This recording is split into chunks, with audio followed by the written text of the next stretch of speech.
ഗുരുസാഹിതിയിലേക്ക് എല്ലാ ആത്മമിത്രങ്ങൾക്കും സ്വാഗതം. ശ്രീനാരായണ ഗുരുദേവ തൃപാദങ്ങളാൽ വിരചിതമായ ജനനി നവരത്നമഞ്ജരി എന്ന കൃതിയുടെ പഠനമാണ് ഈ വീഡിയോയിലൂടെ അവതരിപ്പിക്കുന്നത്. ശ്രീനാരായണ ഗുരുദേവ തൃപാദങ്ങളാൽ വിരചിതമായ അതിമഹത്തരമായ ഒരു ദേവീസ്തോത്ര കൃതിയാണ് ജനനി നവരത്നമഞ്ജരി. ഘടനയിലും രചനാശൈലിയിലും സ്തോത്രകൃതിയുടെ സ്വഭാവം പുലർത്തുന്നുണ്ടെങ്കിലും ദാർശനികത നിറഞ്ഞു നിൽക്കുന്ന ഒരു ഔപനിഷദ രചനയാണി. ജനനി എന്ന പദത്തിൻ്റെ വാഗർത്ഥം ജനിപ്പിക്കുന്നവൾ അഥവാ പ്രഭവിപ്പിക്കുന്നവൾ എന്ന സർവത്തെയും പ്രഭവിപ്പിക്കുന്ന ആദിമൂലപ്പൊരുളായി ദേവിയെ ഭാവന ചെയ്തുകൊണ്ട് സ്തുതിക്കുന്ന 9 ശ്ലോകരത്നങ്ങൾ കോർത്തിണക്കിയുണ്ടാക്കിയ അതിമനോഹരമായ ഒരു മഞ്ചരി അഥവാ പൂങ്കൊത്ത് എന്ന് ഈ കൃതി വിശേഷിപ്പിക്കപ്പെടുന്നു. കൃതിയുടെ ദാർശനിക ഗരിമയും ഭാഷാ സൗകുമാര്യവും കാവ്യമഹിമയും സംഗീതാത്മകതയും ഇതിനെ രത്നമഞ്ജരി പദവി ഉയർത്തി പ്രതിഷ്ഠിക്കും. ശിവഗിരി ശാരദാ പ്രതിഷ്ഠയോടനുബന്ധിച്ച് രചിക്കപ്പെട്ട കൃതിയാണ് ഇതെന്ന് പറയപ്പെടുന്നു. ദാർശനീയ ചിന്തകളെ തൊട്ടുണർത്തുന്നവയും ആലോചനാമൃതങ്ങളുമാണ് ഈ കൃതിയിലെ ശ്ലോകങ്ങൾ. ഈ കാവ്യരചനയ്ക്കായി ദാർശനിക വിചാരത്തെ വിഷയമാക്കിയിരിക്കുന്നതുകൊണ്ട് ഇതിൻ്റെ വ്യാഖ്യാനം അനായാസേന നിർവഹിക്കാൻ ബുദ്ധിമുട്ടാണ്. ദേവീതത്വത്തെ വിശ്വം മുഴുവൻ നിറഞ്ഞു വിരാജിക്കുന്ന ഏകവും അഖണ്ഡവുമായ പരമ്പൊരുളായി വിവിധ ഭാവതലങ്ങൾ നൽകി ഗുരു ഈ കൃതിയിൽ വാഴ്ത്തിയിരിക്കുന്നു. ദേവിയല്ലാതെ ഇവിടെ മറ്റൊന്നും തന്നെയില്ല എന്ന് സമർത്ഥിക്കാൻ ഗുരുവിൻ്റെ പ്രായോഗിക അദ്വൈത വീക്ഷണം എത്രത്തോളം പര്യാപ്തമാണെന്ന് ഈ കൃതി വിളംബരം ചെയ്യുന്നുണ്ട്. സൂക്ഷ്മാപഗ്രഥനം നടത്തി നോക്കിയാൽ ഈ കൃതിയിലെ 9 ശ്ലോകങ്ങളിലും ഒരേ വസ്തുത തന്നെയാണ് പ്രകാശിപ്പിച്ചിരിക്കുന്നത് എന്ന് കാണാൻ സാധിക്കുന്നതാണ്. ഒരേ തത്വത്തെ 9 ഭാവതലങ്ങളിൽ നവനവ സ്വരൂപം നൽകി അവതരിപ്പിക്കാനുള്ള ഗുരുവിൻ്റെ സിദ്ധി ഈ കൃതിയിൽ ദർശിക്കാൻ സാധിക്കും. ദേവീ തത്വത്തെ ഇത്രത്തോളം തനിമയോടുകൂടി അവതരിപ്പിച്ചിട്ടുള്ള മറ്റ് കൃതികൾ വിരളമാണ്. ദാർശനിക മഹത്വം തുളുമ്പി നിൽക്കുന്ന ഈ കൃതിയുടെ ലളിതമായ ഒരു പഠന ക്ലാസ്സാണ് ഇവിടെ അവതരിപ്പിക്കുന്നത്. ഗുരുകൃതമായ ജനനി നവരത്നമഞ്ജരിയുടെ പഠനാർത്ഥമുള്ള ആലാപനത്തിൻ്റെ ഒരു മാതൃക ഇവിടെ അവതരിപ്പിക്കുന്നു. ഒന്നായ മാമതിയിൽ നിന്ന് 1000 ത്രിപുടി വന്നാശു തന്മതി മറന്ന് അന്നാദിയിൽ പ്രിയമുയർന്ന് ആടലാം കടലിലൊന്നായി വീണു വലയും എൻ ആശയം ഗതിപെറും നാദഭൂമിയിലമർന്നു ആവിരാഭപടരും ചിന്നാഭിയിൽ ത്രിപുടി എന്നാണറുംപടി കലർന്നാറിടുന്നു ജനനീ. ഇല്ലാതമായ ഇടുമുല്ലാസമൊന്നും അറിവല്ലാതെ ഇല്ലനിലനും കല്ലാഴിയും കനലും അല്ലാതെ ശൂന്യമതുമെല്ലാം ഒരാദിയറിവാം. തല്ലാഘവം പറകിലില്ലാരണം ക്രിയകൾ മല്ലാടുകില്ല മതി ഈ സല്ലാഭമൊന്നുമതി എല്ലാവരും തിരയുമുല്ലാഘബോധ ജനനീ. ഉണ്ടായി മാറുമറിവുണ്ടായി മുന്നം ഇതു കണ്ടാടുമംഗമകവും കൊണ്ടായിരം തരമിരുണ്ടാശയം പ്രതി ചുരുണ്ട് ആ മഹസ് മറയും കണ്ടാലും ഈ നിലയിലുണ്ടാകയില്ലറിവ് അഖണ്ഡാനുഭൂതിയിലെഴും തണ്ടാരിൽ വീണു മധുവുണ്ടാരമിക്കുമൊരു വണ്ടാണു സൂരി സുകൃതി. ആരായുകിൽ തിരകൾ നീരായിടുന്നു ഭണിനാരായിടുന്നു കുടവും പാരായിടുന്നതിനു നേരായിടുന്നുലകം ഓരായിലുണ്ടഖിലവും. വേരായ നിൻ കഴലിലാരാധനം തരണമാരാൽ ഇതിനൊരു വരം നേരായി വന്നിടുക വേറാരുമില്ല ഗതി ഹേ രാജയോഗ ജനനീ. മേലായ മൂലമതിയാൽ ആവൃതം ജനനി നീ ലാസ്യമാടി വിടുമി കീലാലവായ് വനല കോലാഹലം ഭുവനമാലാപമാത്രമഖിലം. കാലാദിയായ മൃദുനൂലാലെ നെയ്യും ഒരു ലീലാപടം ഭവതി മെയ്മേലാകമൂടുമതിനാൽ ആരുമുള്ളതറിവീലാകമാന്ത നിലയേ. മീനായതും ഭവതി മാനായതും ജനനി നീ നാഗവും നഗഖഗം താനായതും ധരനദീനാരിയും നരനുമ നാഗവും നരകവും നീ. നാമരൂപമതിൽ നാനാവിധ പ്രകൃതിമാനായി നിന്നറിയുമീ ഞാനായതും ഭവതി ഹേ നാദരൂപിണി അഹോ നാടകം നിഖിലവും. എൻ പാപമൈവതിനൊരമ്പായിടുന്നറിവ് നിൻ പാദതാരിലെഴുമൻ അൻപാണുമൗർവി ഒരിരുമ്പാം മനം ധനുരഹംഭാവിയാണു വിജയീ. അമ്പാതരുന്നു വിജയം പാപപങ്കിലമഹംഭാനമാകുമതിനാൽ വൻഭാരമാർന്ന തനുവും ഭാനമാമുലകവും ഭാനമാകുമഖിലം. സത്തായി നിന്ന് ഉപരിചിത്തായി രണ്ടും ഒരു മുത്തായി മൂന്നുമറിയും ഹൃത്തായി നിന്നതിനു വിത്തായി വിണ്ണൊടു മരുത്തായി ദൃഷ്ടി മുതലായി കൊത്തായിടും വിഷയവിസ്താരമന്നമതിനത്താവുമായി വിലസും സിദ്ധാനുഭൂതിയിലുമെത്താതെയാം അതിമഹത്തായിടും ജനനി നീ.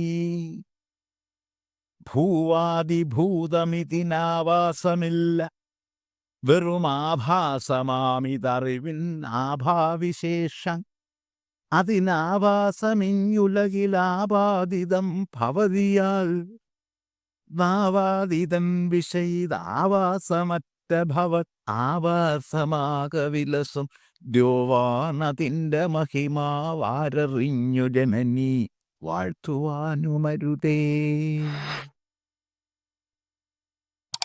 ഇനി ഒന്നാമത് ശ്ലോകത്തിൻ്റെ വിശദമായ പഠനത്തിലേക്ക് കടക്കാവുന്നതാണ്. ഒന്നായ മാമതിയിൽ നിന്ന് ആയിരം ത്രിപുടി വന്നാശു തന്മതി മറന്ന് അന്നാദിയിൽ പ്രിയമുയർന്ന് ആടലാം കടലിലൊന്നായി വീണു വലയും എൻ ആശയം ഗതിപെറും നാദഭൂമിയിലമർന്ന് ആവിരാഭപടരും ചിന്നാഭിയിൽ ത്രിപുടി എന്നാണറുമ്പടി കലർന്നാറിടുന്നു ജനനീ. ജനനീ അമ്മേ, ഒന്നായ മാമതിയിൽ നിന്ന് ഏകവും മഹത്വമായ അറിവിൽ നിന്ന് 1000 ത്രിപുടി വന്നു. ഇവിടെ 1000 എന്ന പദം 1000 എന്ന സംഖ്യയല്ല, എണ്ണമറ്റത് എന്നർത്ഥത്തിലാണ് പ്രയോഗിച്ചിരിക്കുന്നത്. എണ്ണമറ്റ ത്രിപുടികൾ ഉണ്ടായി.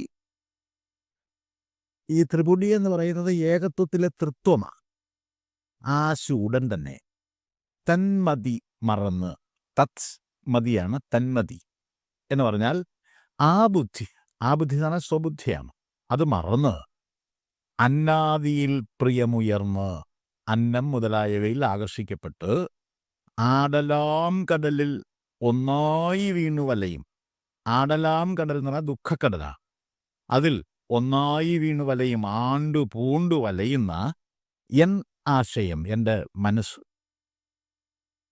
ഗതിപെറും നാദഭൂമിയിൽ അമർന്ന് സർവ ദുഃഖമോചനം സാധ്യമായിത്തീരുന്ന ജ്ഞാനഭൂമിയിൽ വിലയിച്ച് ആവിർ ആഭപടരും ഉണ്ടായി വരുന്ന ജ്ഞാനപ്രകാശം പരക്കുന്ന ചിന്നാഭിയിൽ, ചിന്നാഭി എന്ന് പറഞ്ഞാൽ ചിത്തതി എന്നാഭിയാണ്, എന്ന് പറഞ്ഞാൽ ചിത്താകുന്ന നാഭിയിൽ ത്രിപുടി അറുമ്പടി, ത്രിപുടി അറ്റുപോകുന്ന വിധത്തിൽ എന്ന് പറഞ്ഞാൽ ത്രിപുടി ഇല്ലാതെയായി തീരുന്ന വിധത്തിൽ എന്നാണ് കലർന്നാറിടുന്നത്, അലിഞ്ഞു ചേർന്ന് ആറിത്തണുക്കുന്നത് എന്നാണ്. ഈ ശ്ലോകത്തിൻ്റെ വാച്യാർത്ഥം ഇങ്ങനെയാണ്. അമ്മേ, ഞാൻ ഉൾപ്പെടെ ഈ ലോകത്തുള്ള സകലതും ഒന്നായ മാമതിയിൽ നിന്നും, അതായത് ഏകവും മഹത്വമായ ആദ്യ അറിവിൽ നിന്നും ആണ് ഉണ്ടായി വരുന്നത്.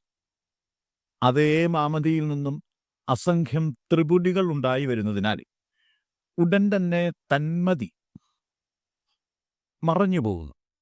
അതിൻ്റെ ഫലമായി മനസ്സ് അന്നാദികളിൽ ആകർഷിക്കപ്പെട്ടു പോകുന്നതിനാൽ ഞാൻ ദുഃഖക്കടലിൽ വീണ് ആണ്ടുപോകുന്നു. ഇങ്ങനെ ഉഴറുന്ന എൻ്റെ മനസ്സ് ഗതി പെറുന്ന നാദഭൂമിയിൽ അമർന്ന് ചിന്നാഭിയിൽ പൊന്തിപ്പരക്കുന്ന ജ്ഞാനപ്രകാശത്തിൽ ലയിച്ച് ത്രിപുടി അറ്റുപോകും വിധം കലർന്നാറി തണുക്കുവാൻ ഇടയായിത്തീരുന്നതെന്ന. ഇതിലെ ഓരോ പ്രയോഗത്തെയും നമ്മൾ വളരെ സൂക്ഷ്മമായി വ്യാഖ്യാനം ചെയ്ത് നോക്കിയാൽ മാത്രമേ ഈ ശ്ലോകത്തിലൂടെ ഗുരു നൽകിയിരിക്കുന്ന അർത്ഥം എന്താണെന്ന് ശരിക്കും വെളിപ്പെടുത്തി അറിയാനായി സാധിക്കും. ആദ്യം ഒന്നായ മാമതി എന്ന പ്രയോഗം വ്യാഖ്യാനിക്കാം. അറിയപ്പെടുന്നതായി എന്തെല്ലാമുണ്ടോ അവയുടെ എല്ലാം പൊരുളായിരിക്കുന്ന ഏകസത്യത്തെ ലോകജനനിയായി ഇവിടെ ഭാവന ചെയ്തിരിക്കുന്നു. അറിവിന് പല തലങ്ങളും അതുപോലെ തന്നെ അനന്തകോടി ഭാവരൂപങ്ങളുമുണ്ട്. അങ്ങനെയുള്ള ജ്ഞാനഭൂമികയിൽ ഉൾപ്പെടുന്ന സർവത്തെയും സ്വാംശീകരിക്കുന്ന ബോധസത്തയെയാണ് ഒന്നായ മാമതി എന്ന് വിശേഷിപ്പിച്ചിരിക്കുന്നത്. 1000 ത്രിപുടി ഏകമായ പൊരുളിൻ്റെ തൃത്വാവസ്ഥയാണ് ത്രിപുടി എന്ന് പറയുന്നത്. ജ്ഞാനം, ജ്ഞാതാവ്, ജ്ഞേയം, ദൃശ്യം, ദ്രഷ്ടാവ്, ദർശനം, ശ്രവണം, ശ്രോതാവ്, ശ്രവ്യം എന്നിങ്ങനെ ത്രിപുടികളെ മനസ്സിലാക്കാവുന്നതാണ്. എണ്ണമറ്റ ത്രിപുടികളാണ് നാനാത്വ പ്രതീതികളെ ജനിപ്പിക്കുന്നത്. ആശു തന്മതി മറന്ന് ലോകാനുഭവങ്ങളെല്ലാം ഒരേയൊരു സത്വസ്തുവിൽ നിന്നുമാണ് ഉണ്ടായി വരുന്നത്. അറിവിൻ്റെ സ്വരൂപമാണ് ആ സദ്വസ്തുവിനുള്ളത്. ആ സദ്വസ്തുവിനെയാണ് ഇവിടെ ജനനിയായി ഗുരു വാഴ്ത്തിയിരിക്കുന്നത്. ഈ അറിവിൻ്റെ ബോധനിലയെയാണ് തന്മതി, അതായത് തദ്മതി എന്ന് പറഞ്ഞിരിക്കുന്നത്. മാമതിയുടെ അനന്തവ്യാപ്തിയും നാനാത്വ പ്രതീതികളും ത്രിപുടികളാൽ നിറഞ്ഞതായതുകൊണ്ട് തന്മതി മറഞ്ഞു പോവുകയും ത്രിപുടികളിലേക്ക് ആകർഷിക്കപ്പെടുകയും ചെയ്യുന്നത് സ്വാഭാവികം മാത്രമാണ്. അന്നാദിയിലുള്ള ആഹാരം മുതലായവയിലുള്ള ആകർഷണമാണ് ഇവയിൽ പ്രഥമമായിട്ടുള്ളത്. അന്നം ശരീരത്തിൻ്റെ ഇന്ധനമാണ്. ആരോഗ്യമുള്ള ശരീരത്തിലെ ആരോഗ്യമുള്ള മനസ്സ് വർദ്ധിക്കുകയോ ശരീരപോഷണത്തിന് മാത്രമല്ല ആത്മപോഷണത്തിനും അന്നാദികൾ ആവശ്യമാണെന്ന് സാരം. ഈ അറിവിൻ്റെ അഭാവം മനുഷ്യനെ ഭൗതിക ആസക്തി ഉള്ളവനാക്കി തീർക്കും. ഭൗതികതയും ആത്മീയതയും ഒരേ നാണയത്തിൻ്റെ ഇരുവശങ്ങൾ പോലെ തുല്യ പ്രാധാന്യമുള്ളതായി കാണുന്നവർക്ക് മാത്രമേ ജീവിതം അർത്ഥപൂർണമാക്കി തീർക്കാൻ സാധിക്കൂ. ആത്മീയതയെ തള്ളിക്കളഞ്ഞുകൊണ്ടുള്ളതും ഭൗതികതയിൽ മാത്രം ഊന്നൽ നൽകിക്കൊണ്ടുള്ളതുമായ ജീവിതം ദുഃഖസാഗരമായി പരിണമിക്കും എന്ന കാര്യത്തിൽ യാതൊരു തർക്കവുമില്ല. എൻ ആശയം ഗതിപെറും നാദഭൂമിയിൽ അമർന്ന് ആവിരാഭപടരും ചിന്നാഭിയിൽ ത്രിപുടി എന്നാൻ അറുമ്പടി കലർന്നാറിടുന്നു ജനനീ എന്ന ചോദ്യം ശ്രദ്ധാപൂർവം വ്യാഖ്യാനിച്ച് മനസ്സിലാക്കേണ്ടതാണ്. ചിന്താധാരകളുടെയും ജീവിത വീക്ഷണങ്ങളുടെയും ആകത്തുകയാണ് ആശയം. ആർജിതജ്ഞാനം, ഇടപഴകുന്ന സമൂഹം, സാംസ്കാരിക പശ്ചാത്തലം, ധർമ്മബോധം തുടങ്ങി നിരവധി ഘടകങ്ങൾ ആശയരൂപീകരണത്തിന് ഹേതുകമായി വർത്തിക്കുന്നുണ്ട്. ഇതര ജീവജാലങ്ങളെപ്പോലെ തന്നെ മനുഷ്യനും ജന്തുസഹജമായ സ്വഭാവ ഗുണങ്ങളോടുകൂടിയാണ് പിറന്നു വീഴുന്നത്. സാമൂഹിക വ്യവഹാരങ്ങളിലൂടെയും വിദ്യാഭ്യാസത്തിലൂടെയുമാണ് മനുഷ്യൻ്റെ ജന്മസിദ്ധമായ മനനശേഷി വികാസം പ്രാപിക്കുന്നത്. ആധ്യാത്മിക ജ്ഞാനം നേടിയെടുക്കാനുള്ള ആന്തരിക ചോദന എല്ലാവരിലും ഒരേ അളവിലല്ല സംജാതമാകുന്നത്. ആന്തരിക ചോദനയോടൊപ്പം സാംസ്കാരിക സാക്ഷാത്കാര ബുദ്ധിയുടെ പ്രകാശം കൂടി ശക്തിപ്പെട്ടാൽ മാത്രമേ പ്രായോഗിക അദ്വൈത ബോധം പ്രഭാവിതമായി തീരുകയുള്ളൂ. ആന്തരിക ചോദനയും ഇച്ഛാശക്തിയും തനിക്ക് ആവോളമുണ്ടോ എന്ന തിരിച്ചറിവ് ഗുരുവിനുണ്ടായിരുന്നു. ആ തിരിച്ചറിവാണ് ഇങ്ങനെയൊരു ചോദ്യം ചോദിക്കാൻ ഗുരുവിനെ പ്രാപ്തനാക്കി തീർത്തത്. ജ്ഞാനസ്വരൂപിണിയും നാദബിന്ദുവാത്മികയുമായ ദേവിയാൽ നിറയപ്പെട്ടതല്ലാത്തതായി യാതൊന്നും തന്നെ ഇല്ലാത്ത സ്ഥിതിക്ക് തൻ്റെ ചിന്നാഭീലും, അതായത് ജ്ഞാനം പ്രതിഷ്ഠിതമായി തീരുന്ന ഹൃദയാകാശ കേന്ദ്രത്തിൽ ദേവി സാന്നിധ്യമുണ്ടോ എന്ന കാര്യത്തിൽ തർക്കമില്ല. ആ സാന്നിധ്യം വെറും സാന്നിധ്യമെന്ന നിലയിൽ സൃഷ്ടിച്ചു പോകാതെ ദേവിയുടെ സർവപ്രഭാവങ്ങളെയും പ്രഭവിപ്പിക്കുന്ന കേന്ദ്രമായി പരിണാമപ്പെടുന്നതെന്നാണ് എന്ന ചോദ്യമാണ് ഇവിടെ ഉന്നയിച്ചിരിക്കുന്നത്. ഒന്നായ മമതിയും സ്വയം വിലയം പ്രാപിച്ച് അതായിത്തീരുവാനുള്ള തൻ്റെ സമർപ്പിത യജ്ഞം ഫലവത്തായി തീരാൻ ഇനിയും എത്ര കാലം വേണ്ടിവരുമെന്ന തരത്തിൽ ഈ ചോദ്യത്തെ വ്യാഖ്യാനിക്കാവുന്നതാണ്. ജ്ഞാനയോഗ സാധനയിലൂടെ പ്രായോഗിക അദ്വൈത സാക്ഷാത്കാര യജ്ഞത്തിൽ ആമഗ്നനായിരുന്നു കൊണ്ട് ഗുരുദേവൻ ബ്രഹ്മത്തോട് നടത്തുന്ന ആത്മസംവേദനമായി ഈ വരികളെ വ്യാഖ്യാനിച്ച് മനസ്സിലാക്കാവുന്നതാണ്. ഇല്ലാതെ മായയിടുമുല്ലാസമൊന്നുമറിവല്ലാതെയില്ല, അനിലനും കല്ലാഴിയും കനലുമല്ലാതെ ശൂന്യമതുമെല്ലാം ഒരാദിയറിവാം. തല്ലാഘവം പറകിലില്ലാരണം ക്രിയകൾ മല്ലാടുകില്ല മതി, ഈ സല്ലാഭമൊന്നുമതി എല്ലാവരും തിരയുമുല്ലാഘബോധജനനീ. ഇതാണ് രണ്ടാമത് ശ്ലോകം. എല്ലാവരും തിരയും ഉല്ലാഘബോധജനനീ, സത്യാന്വേഷികളായിട്ടുള്ളവരെല്ലാം അന്വേഷിക്കുന്ന ആനന്ദബോധം പ്രദാനം ചെയ്യുന്ന അല്ലയോ അമ്മേ. ഇല്ലാതമായയിടും, വാസ്തവത്തിലില്ലാത്തതുമുണ്ടെന്ന് തോന്നിക്കുന്നതുമായ ഉല്ലാസമൊന്നും അറിവല്ലാതെയില്ല.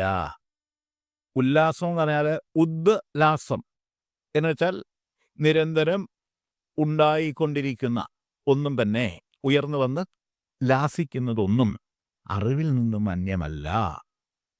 അനിലനും വായുവും കല്ലാഴിയും കല്ലുമാഴിയും, കല്ലുമാഴി എന്നിവിടെ കല്ലിനെ ഭൂമി എന്നാണ് പറഞ്ഞിരിക്കുന്നത്. ഭൂമി എന്നുള്ള അർത്ഥത്തിലാണ് കല്ല് പ്രയോഗിച്ചിരിക്കുന്നത്. ഭൂമിയും ജലവും, അതാണ് കല്ലും ആഴിയും. അല്ലാതെ ശൂന്യമതും കൂടാതെ ആകാശവും എല്ലാം ഒരാദി അറിവാണ്, ഒരേ ആദി അറിവ് തന്നെയാണ്. തല്ലാഘവം പറയിൽ, തത് ലാഘവം പറകിൽ, അതിൻ്റെ ലാഘവത്വം ചിന്തിച്ചറിഞ്ഞു പറയുകയാണെങ്കിൽ ആരണം ക്രിയകളില്ല. ആരണം ക്രിയ എന്ന് പറഞ്ഞാൽ വൈദികമായ ക്രിയകളാണ്, അതെല്ലാം അർത്ഥശൂന്യങ്ങളാണെന്ന് ബോധ്യപ്പെട്ട് കിട്ടുന്നതാണ്. മതി മല്ലാടുകില്ല, അപ്പോൾ ബുദ്ധി ഭ്രമിക്കുന്നതല്ല. ഈ സല്ലാഭം, സല്ലാഭം എന്നതിനെ സദ് അധിക ലാഭം, അതായത് നല്ല ലാഭം എന്ന അർത്ഥത്തിലാണ് മനസ്സിലാക്കേണ്ടത്. ഈ സല്ലാഭം ഒന്നു മതി, ഈ സത്ലാഭം അതായത് സത്യബോധ ലാഭം ഒന്നു മാത്രമേ വേണ്ടതുള്ളൂ. ശ്ലോകത്തിൻ്റെ വാച്യാർത്ഥം ഇങ്ങനെയാണ്: സത്യാന്വേഷികളായിട്ടുള്ളവരുടെ എല്ലാം അന്വേഷണങ്ങൾക്ക് പാത്രീഭവിച്ചു കൊണ്ടിരിക്കുന്നവളും ആനന്ദാനുഭൂതി പ്രദാനം ചെയ്ത് അനുഗ്രഹിക്കുന്നവളുമായ അമ്മേ, ഇല്ലാത്തതിനെ ഉണ്ടെന്നു തോന്നിപ്പിക്കുന്ന മായമൂലം നിരന്തരം ഉണ്ടായി മറഞ്ഞുകൊണ്ടിരിക്കുന്ന പ്രാപഞ്ചികാനുഭവങ്ങളെല്ലാം അറിവിൻ്റെ രൂപത്തിലാണ് വിരാജിക്കുന്നത്. അറിവിൽ നിന്നും അന്യമായി ഇവിടെ ഒന്നും തന്നെ ഇല്ല. ഭൂമി, ജലം, ആകാശം, അഗ്നി, വായു എന്നീ പഞ്ചമഹാഭൂതങ്ങളും ഒരേ അറിവിൻ്റെ വിവർത്തങ്ങളാണ്. അതിൻ്റെ ലാഘവത്തെപ്പറ്റി വിചാരം ചെയ്ത് പറയുകയാണെങ്കിൽ വൈദികമായ കർമ്മങ്ങളെല്ലാം നിരർത്ഥകങ്ങളാണ് എന്ന് വെളിപ്പെട്ട് കിട്ടുന്നതാണ്. അറിവിൻ്റെ ശുദ്ധസ്വരൂപതയിൽ അലിഞ്ഞു ചേർന്ന് അതായിത്തീരാൻ സാധിക്കുന്ന പക്ഷം മത്സരബുദ്ധിയോ ചിത്തഭ്രമമോ ഉണ്ടാവുകയില്ല. ഈ സല്ലാഭമൊന്നു മാത്രമാണ് എൻ്റെ ലക്ഷ്യം. എല്ലാവരും തിരയും ഉല്ലാഘബോധജനനീ. ഉല്ലാഘം എന്ന പദത്തിന് രോഗവിമുക്തമായത്, ചുറുചുറുക്കുള്ളത്, സമർത്ഥമായത് തുടങ്ങിയ അർത്ഥങ്ങളാണുള്ളത്. ഈ അർത്ഥങ്ങളെല്ലാം ആനന്ദപരതയുടെ ദ്യോതകങ്ങളാണ്. ആനന്ദം തികച്ചും ആനുഭൂതികവും ചിന്താത്മകവുമാണ്. സ്ഥിതാത്മകവുമാണ്. ചിത്തത്തിൽ അനുഭവവേദ്യമായി തീരുന്ന ജ്ഞാനാനുഭൂതിയാണ് ഉല്ലാഹബോധം. ആ ബോധം ജ്ഞാനാത്മകമാണ്.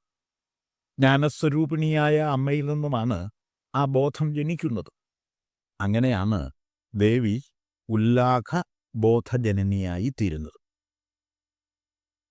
ഇനി ഈ ബോധത്തെ ജനിപ്പിക്കുന്നത് എങ്ങനെയാണ് എന്ന് പരിശോധിക്കാൻ, ജനി പ്രാദുർഭാവേ എന്ന നിഷ്പത്തി ശാസ്ത്രമനുസരിച്ച് പ്രാദുർഭാവത്തെയാണ് ജനനം എന്ന് പറയുന്നത്.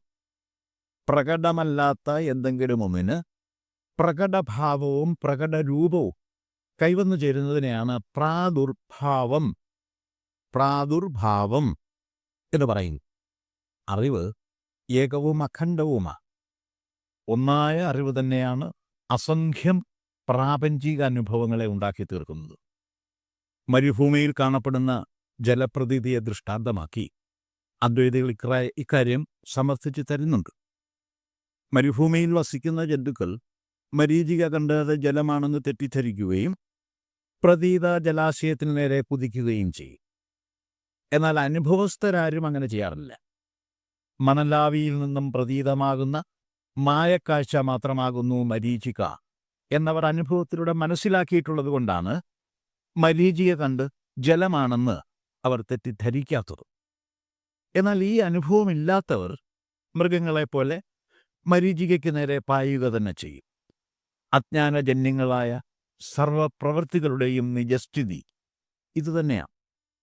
ബുദ്ധിയിൽ നിന്ന് മറഞ്ഞുകിടക്കുന്ന വസ്തുബോധത്തെയും വസ്തുതാബോധത്തെയും പ്രകടീഭവിപ്പിച്ചു തരികയും ജ്ഞാനപ്രകാശത്താൽ ആനന്ദാനുഭൂതി ചൊരിയുകയും ചെയ്യുന്നത് വഴി ജ്ഞാനസ്വരൂപിണിയായ ദേവി ഉല്ലാഹബോധജനനിയായും ഭാവം പകർന്നാടുന്നു എന്നാണ് ഇവിടെ പറഞ്ഞിരിക്കുന്നത്. ഇല്ലാതെ മായയിടും ഉല്ലാസമൊന്നും അറിവല്ലാതെയില്ല.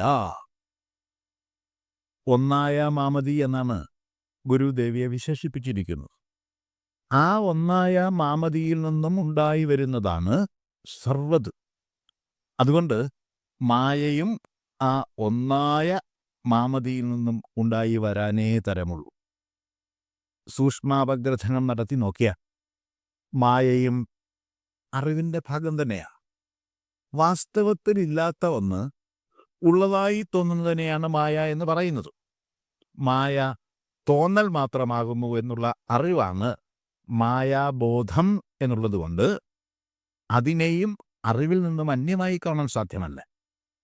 മരീചികയുടെ കാര്യം തന്നെ പരിശോധിക്കാം. മണലാവി തീർക്കുന്ന ജലപ്രതീതിയാണ് മരീചിക. ഈ പ്രതീതി എങ്ങനെയാണ് ഉണ്ടാവുന്നത്? ഓളം വെട്ടുന്ന ജലം പലതവണ നാം കണ്ടിട്ടുണ്ട്.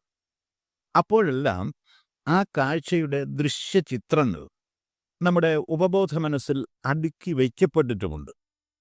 മരുഭൂമിയിൽ മരീചിക പ്രതീതി ഉണ്ടാകുമ്പോൾ നമ്മുടെ മനസ്സിൽ ആലേഖനം ചെയ്യപ്പെട്ടിട്ടുള്ള ജലാശയ കാഴ്ചകളുടെ ദൃശ്യചിത്രങ്ങൾ ഉപബോധ മനസ്സിൽ എഴുന്നു പ്രകാശിക്കും. ആ ബോധാനുഭവമാണ് മരീചിക പ്രതീതിയായി നമുക്ക് അപ്പോഴനുഭവപ്പെടുന്നത്. ഇരുണ്ട പ്രകാശത്തിൽ കയറിനെ പാമ്പായി തെറ്റിദ്ധരിക്കുന്നത് മറ്റൊരു ഉദാഹരണമാണ്. പാമ്പിനോടുള്ള ഭയം നമ്മുടെ ഉപബോധ മനസ്സിൽ വേരുറച്ചു പോയിട്ടുള്ളതിനാൽ പാമ്പിൻ്റെ രൂപവും അവിടെ ആലേഖിതമാണ്. പാമ്പിൻ്റെ രൂപസാദൃശ്യമുള്ള കയർ മങ്ങിയ വെളിച്ചത്തിൽ ദൃഷ്ടിയിൽപ്പെട്ടാൽ ഉടൻ തന്നെ ഉപബോധമണ്ഡലത്തിൽ ആലേഖിതമായ പാമ്പിൻ്റെ ചിത്രം എഴുന്നു പ്രകാശിക്കുന്നത് മൂലമാണ് കയറിൽ സർപ്പപ്രതീതി ഉളവാകുന്നത്. ചുരുക്കി പറഞ്ഞാൽ മായാനുഭവങ്ങളെല്ലാം തെറ്റിയറിയലുകളാണ്. ഇല്ലാതെ മായയിടും ഉല്ലാസമൊന്നും അറിവല്ലാതെയില്ല എന്ന് ഗുരു പറഞ്ഞിരിക്കുന്നതിൻ്റെ പൊരുളിതാ. ഉല്ലാസം എന്ന പദത്തെ ഉദ്ലാസം എന്നിങ്ങനെ വിരിക്കുമ്പോൾ ഉയർന്നു വന്ന് ലസിക്കുന്ന ബോധം എന്ന അർത്ഥമാണ് സിദ്ധിക്കുന്നത്. അനിലനും കല്ലാഴിയും അല്ലാതെ ശൂന്യമതുമെല്ലാം ഒരാദി അറിവാം എന്നാണ് തുടർന്ന് പറഞ്ഞിരിക്കുന്നത്. വായു, അഗ്നി, ജലം, ഭൂമി, ആകാശം എന്നീ പഞ്ചമഹാഭൂതങ്ങളും ഈ മഹാഭൂതങ്ങളുടെ സംഘാതങ്ങളായ സർവഭൗതിക വസ്തുക്കളും ആദിയിൽ എന്തായിരുന്നു എന്ന് പരിശോധിച്ചു നോക്കിയാൽ അവയെല്ലാം അറിവിൻ്റെ രൂപത്തിൽ പരിണാമപ്പെടുന്നതാണ്. വാസസ്സു തന്തുവിതു പഞ്ഞീത് ആദിമൂല ഭൂതപ്രഘാതമിതുമോർക്കുകിൽ ഇപ്രകാരം ബോധത്തിൽ നിന്നു വിലസുന്നു മരുസ്ഥലത്ത് പാധുസ്സുപോലെ പരമാവധി ബോധമത്രേ എന്ന് ഈ വസ്തുത അദ്വൈത ദീപികയിലും ഗുരു വിശദീകരിച്ചിട്ടുണ്ട്. ഉടുത്തിരിക്കുന്ന മുണ്ട് എങ്ങനെയുണ്ടായി എന്ന് വിചാരം ചെയ്തു നോക്കിയാൽ ആ വിചാരം പുരോഗമിക്കുന്നത് എങ്ങനെയെന്ന കാര്യമാണ് മേലുദ്ധരിച്ച ശ്ലോകത്തിൽ ഗുരു പറഞ്ഞിരിക്കുന്നു. നൂലുകൾ ഊടും പാവും അഥവാ ലംബമായും സമാന്തരമായും നെയ്തെടുത്താണ് വസ്ത്രമുണ്ടാക്കുന്നത്. പഞ്ഞി പിരിച്ചുണ്ടാക്കുന്ന നേർത്ത നാരുകളാണ് നൂല്. പഞ്ഞി പരുത്തിച്ചെടിയുടെ കായ്കൾ പൊട്ടിച്ചെടുക്കുന്ന സാധനമാണ്. മണ്ണിലെ ധാതുമൂലകങ്ങൾ ആഗിരണം ചെയ്താണ് പരുത്തിച്ചെടി വളരുന്നത്. ഇത്രയും കാര്യങ്ങൾ മനസ്സിലാക്കിയ ഒരാൾക്ക് വസ്ത്രത്തിൻ്റെ ആദിമൂലം മണ്ണാണെന്ന് മനസ്സിലാക്കാൻ യാതൊരു പ്രയാസവുമില്ല. മണ്ണും ജലവും വായുവും സൂര്യപ്രകാശവും ചൂടും എല്ലാം സമന്വയിച്ചാൽ മാത്രമേ ചെടികൾ വളരൂ എന്നുള്ള കാര്യം നമുക്കറിയാം. ചുരുക്കി പറഞ്ഞാൽ പഞ്ചഭൂത സംഘാതമായൊരു ഉൽപ്പന്നമാണ് വസ്ത്രത്തിൻ്റെ നിർമ്മാണ സാമഗ്രിയായിരിക്കുന്ന നൂല് എന്ന് സാരം. ആകാശമെന്ന പദം സ്ഥിതി ചെയ്യാനുള്ള ഇടത്തെ അർത്ഥമാക്കുന്നു. ലോകത്തിലുള്ള ഏതൊരു വസ്തു ഇടപിരിച്ച് പരിശോധിച്ചാൽ അത് പഞ്ചഭൂത സംഘാതമാകുന്നു എന്ന് കണ്ടെത്താൻ സാധിക്കുന്നതാണ്. സർവ്വതിൻ്റെയും ആദികാരണം തേറി അറിയുമ്പോൾ മേൽപ്പറഞ്ഞ അറിവിൻ്റെ രൂപത്തിൽ അവയുടെ സ്വത്വസ്വരൂപം ഇഴപിരിഞ്ഞ് വരുന്നു എന്നു സാരം. ഇക്കാര്യമാണ് അനിലനും കല്ലാഴിയും കനലും അല്ലാതെ ശൂന്യമതുമെല്ലാം ഒരു ആദി അറിവാമെന്ന് കാവ്യാത്മകമായി ഗുരു പറഞ്ഞിരിക്കുന്നത്. തല്ലാഘവം പറയിലില്ലാരണം ക്രിയകൾ മല്ലാടുകില്ല മതി ഈ സല്ലാഘമൊന്നു മതി എല്ലാവരും തിരയുമുല്ലാഘബോധജനനി എന്നാണ് തുടർന്ന് വാഴ്ത്തിയിരിക്കുന്നത്. തത്ലാഘവം മേൽവിവരിച്ച പ്രകാരം തേറി അറിയുന്നവൻ്റെ തെളിവാർന്ന ബുദ്ധിയിൽ വൈദിക കർമ്മങ്ങളെല്ലാം നിരർത്ഥകമായി തീരുമെന്ന കാര്യത്തിൽ യാതൊരു തർക്കവുമില്ല. വേദങ്ങളിലെ കർമ്മകാണ്ഡം അനുശാസിക്കുന്ന കർമ്മവിധികളെപ്പറ്റിയും അവ നടത്തേണ്ട രീതികളെപ്പറ്റിയും പ്രതിപാദിക്കുന്ന വേദഭാഗമാണ് ആരണ്യകങ്ങൾ. ആരണ്യം എന്ന പദത്തിൻ്റെ വാഗർത്ഥം വനമെന്ന. ദുർഗമങ്ങളായ വനങ്ങൾ പോലെ വേദവിധിപ്രകാരമുള്ള കർമ്മങ്ങളെല്ലാം ദുർഗ്രാഹ്യങ്ങളാകുന്നു എന്നാണ് ഈ പറഞ്ഞിരിക്കുന്നതിൻ്റെ പൊരുൾ. വേദം എന്ന പദത്തിൻ്റെ വാഗർത്ഥം അറിവ് എന്ന. അതുകൊണ്ട് തന്നെ വേദഭാഗങ്ങളിൽ പെടുന്നതായ ആരണ്യകങ്ങളിലെ പ്രതിപാദ്യ വിഷയങ്ങളെല്ലാം അറിവ് തന്നെയാണെന്ന കാര്യത്തിൽ തർക്കമില്ല. എന്നിരുന്നാൽ ദുർഗ്രാഹ്യങ്ങളായ ജ്ഞാനവിധികൾ പ്രയോഗതലത്തിൽ എത്തിക്കുമ്പോഴുണ്ടാകുന്ന പിഴകൾ അപകടകരങ്ങളാണ്. ലാഘവം എന്ന പദത്തിന് ചെറുപ്പം, കുറച്ചിൽ, ചാബല്യം, ലഘുത്വം തുടങ്ങിയ അർത്ഥങ്ങളാണുള്ളത്. അറിവിൻ്റെ അനന്തവിശാലതകളെ സംഹിതകൾ, ആരണ്യകങ്ങൾ, ബ്രാഹ്മണങ്ങൾ, വേദാന്തം എന്നിങ്ങനെ 4 ബൃഹത് ശാഖകളായി തിരിച്ചാണ് വേദഗ്രന്ഥങ്ങൾ നമുക്ക് പഠിപ്പിച്ചു തരുന്നത്. ചതുർവേദം എന്ന പദത്തിന് ചതുർവിധ ജ്ഞാന സാക്ഷാത്കാര സാധനാമാർഗം എന്ന അർത്ഥനിഷ്പത്തിയും ഉണ്ട് എന്നുള്ള കാര്യം നമ്മൾ മനസ്സിലാക്കിയിരിക്കേണ്ടതാണ്. വേദാന്ത ഭാഗങ്ങളിലൊന്നായ ബ്രാഹ്മണങ്ങളുടെ അവസാന ഭാഗത്ത് പ്രതിപാദിക്കപ്പെട്ടിട്ടുള്ള കർമ്മകാണ്ഡമാണ്. കർമ്മങ്ങളെപ്പറ്റി പ്രതിപാദിക്കുന്ന അധ്യായങ്ങളിൽപ്പെടുന്ന കാര്യങ്ങളാണ് ആരണക്രിയകൾ. അവ അറിവിൻ്റെ പൂർണ്ണതയിൽ നമ്മെ കൊണ്ടെത്തിക്കുന്നില്ല. തത്ലാഘവം എന്ന ഗുരുവിൻ്റെ പ്രയോഗത്തെ ഇപ്രകാരമാണ് വ്യാഖ്യാനിച്ച് മനസ്സിലാക്കേണ്ടത്. അശ്വമേധയാഗപ്പൊരുളിൻ്റെ വിചാരം ചെയ്യലിൽ സമാരംഭിക്കുന്ന ബൃഹദാരണ്യക ഉപനിഷത്തിൽ കർമ്മകാണ്ഡ രഹസ്യങ്ങളെല്ലാം യുക്തിയുക്തം വിശദീകരിച്ചിട്ടുണ്ട്. ശുദ്ധജ്ഞാന സാക്ഷാത്കാരത്തിലൂടെയുള്ള ആത്മാനന്ദാനുഭൂതിയാണ് ഗുരു കാംക്ഷിച്ച സല്ലാഭം അഥവാ സത്ലാഭം. അതിലും മേലെയായി മൂല്യവത്തായ മറ്റൊന്നും തന്നെ നേടിയെടുക്കാനായി ഇല്ല എന്നുള്ളതാണ് പരമമായ സത്യം. ഇനി നമുക്ക് കൃതിയിലെ 3-ാമത് ശ്ലോകത്തിൻ്റെ പഠനത്തിലേക്ക് പ്രവേശിക്കാവുന്നതാണ്. ഉണ്ടായി മാറുമറിവുണ്ടായി മുന്നം ഇതു കണ്ടാടുമംഗമകവും കൊണ്ടായിരം തരമിരുണ്ട് ആശയം പ്രതി ചുരുണ്ട് ആ മഹസിൽ മറയും കണ്ടാലും ഈ നിലയിലുണ്ടാകയില്ലറിവ് അഖണ്ഡാനുഭൂതിയിലെഴും തണ്ടാരിൽ വീണു മധുവുണ്ട് ആരമിക്കുമൊരു വണ്ടാന്നു സൂരി സുകൃതി. മുന്നം ആദി ഉണ്ടായി മാറും അറിവുണ്ടായി, ഉണ്ടാവുകയും ഇല്ലാതാവുകയും ചെയ്യുന്ന അല്ലെ ആവിർഭാവ തിരോഭാവ സ്വഭാവത്തോടു കൂടിയ ജ്ഞാനപ്രകാശമുണ്ടായി. ഇത് കണ്ട് ആടും, ഈ ഉണ്ടായി മാറൽ കണ്ട് അംഗമകവും കൊണ്ട് എന്നാൽ ആടുന്ന ചാഞ്ചാടുന്ന ഇന്ദ്രിയങ്ങളും മനസ്സും കൊണ്ട് ആയിരം തരം ഇരുണ്ട് നാനാപ്രകാരത്തിൽ ജ്ഞാനം മറഞ്ഞ് ആശയം പ്രതി ചുരുണ്ട് ഓരോ ആശയത്തിൻ്റെ പേരിൽ ചുരുങ്ങി ആ മഹസ്സിൽ മറയും ആ ജ്ഞാന തേജസ്സിൽ മറഞ്ഞു പോകുന്ന കണ്ടാലും ഈ നിലയിൽ ഇപ്രകാരം കാര്യങ്ങൾ കണ്ടറിഞ്ഞാലും ഉണ്ടാകയില്ലറിവ്, യഥാർത്ഥ ജ്ഞാനം ഉണ്ടാവുകയില്ല. അഖണ്ഡാനുഭൂതിയിൽ എഴും, അഖണ്ഡാനുഭൂതിയിൽ നിന്നും പൊന്തി വരുന്ന തണ്ടാരിൽ വീണ് താമരയിൽ വീണ് ആരമിക്കും ഒരു വണ്ടാണ് സൂര്യസുകൃതി. ആനന്ദിക്കുന്ന വണ്ടാണ് സുകൃതിയായ ജ്ഞാനി. ഈ ശ്ലോകത്തിൻ്റെ വാച്യാർത്ഥം ഇങ്ങനെയാണ്: അമ്മേ, ഒന്നായ മാമതിയിൽ നിന്നും ഉണ്ടായി വരികയും അതിൽ തന്നെ വിലയിക്കുകയും ചെയ്യുന്ന പ്രതീതികൾ മാത്രമാണ് സർവ്വലോകാനുഭവങ്ങൾ. ഇത് കണ്ട് ഭ്രമിക്കുന്ന ഇന്ദ്രിയങ്ങളും അന്ധക്കരണ ചതുഷ്ടയവും അനേക പ്രകാരത്തിൽ അജ്ഞാനത്തിനടിപ്പെട്ട് ആശയം പ്രതി സങ്കോചിച്ച് അവസാനം ആ മായയിൽ തന്നെ അമരുന്നു.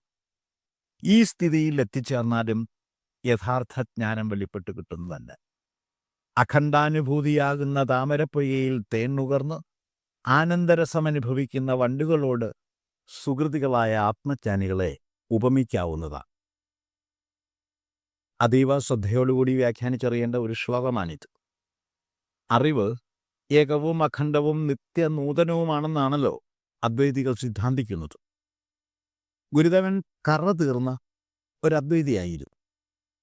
അതുകൊണ്ട് തന്നെ ഉണ്ടായി മാറും അറിവുണ്ടായി മുന്നം എന്ന് ഗുരു പറഞ്ഞിരിക്കുന്നതിൻ്റെ പൊരുൾ സൂക്ഷ്മ വിചാരം ചെയ്ത് മനസ്സിലാക്കേണ്ടതാണ്.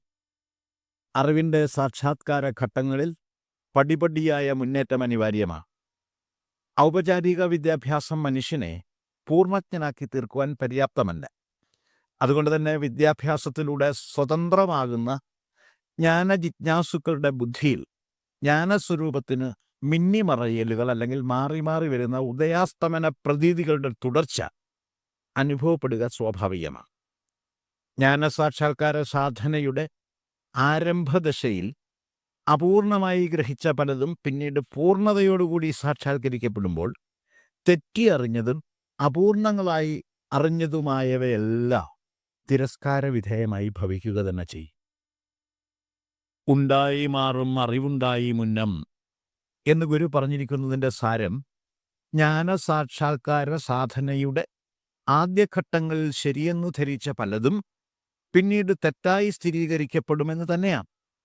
ഈ പ്രക്രിയ തുടർന്നുകൊണ്ടേയിരുന്നാൽ മനസ്സിൻ്റെ ജ്ഞാനഗ്രാഹ്യ വ്യാപ്തി വർദ്ധിച്ചുകൊണ്ടേയിരിക്കും. ആ നിലയിൽ വർത്തിക്കുന്ന ജ്ഞാനിയുടെ മനസ്സ് അറിവിൽ വിലയം പ്രാപിക്കുന്നില്ല.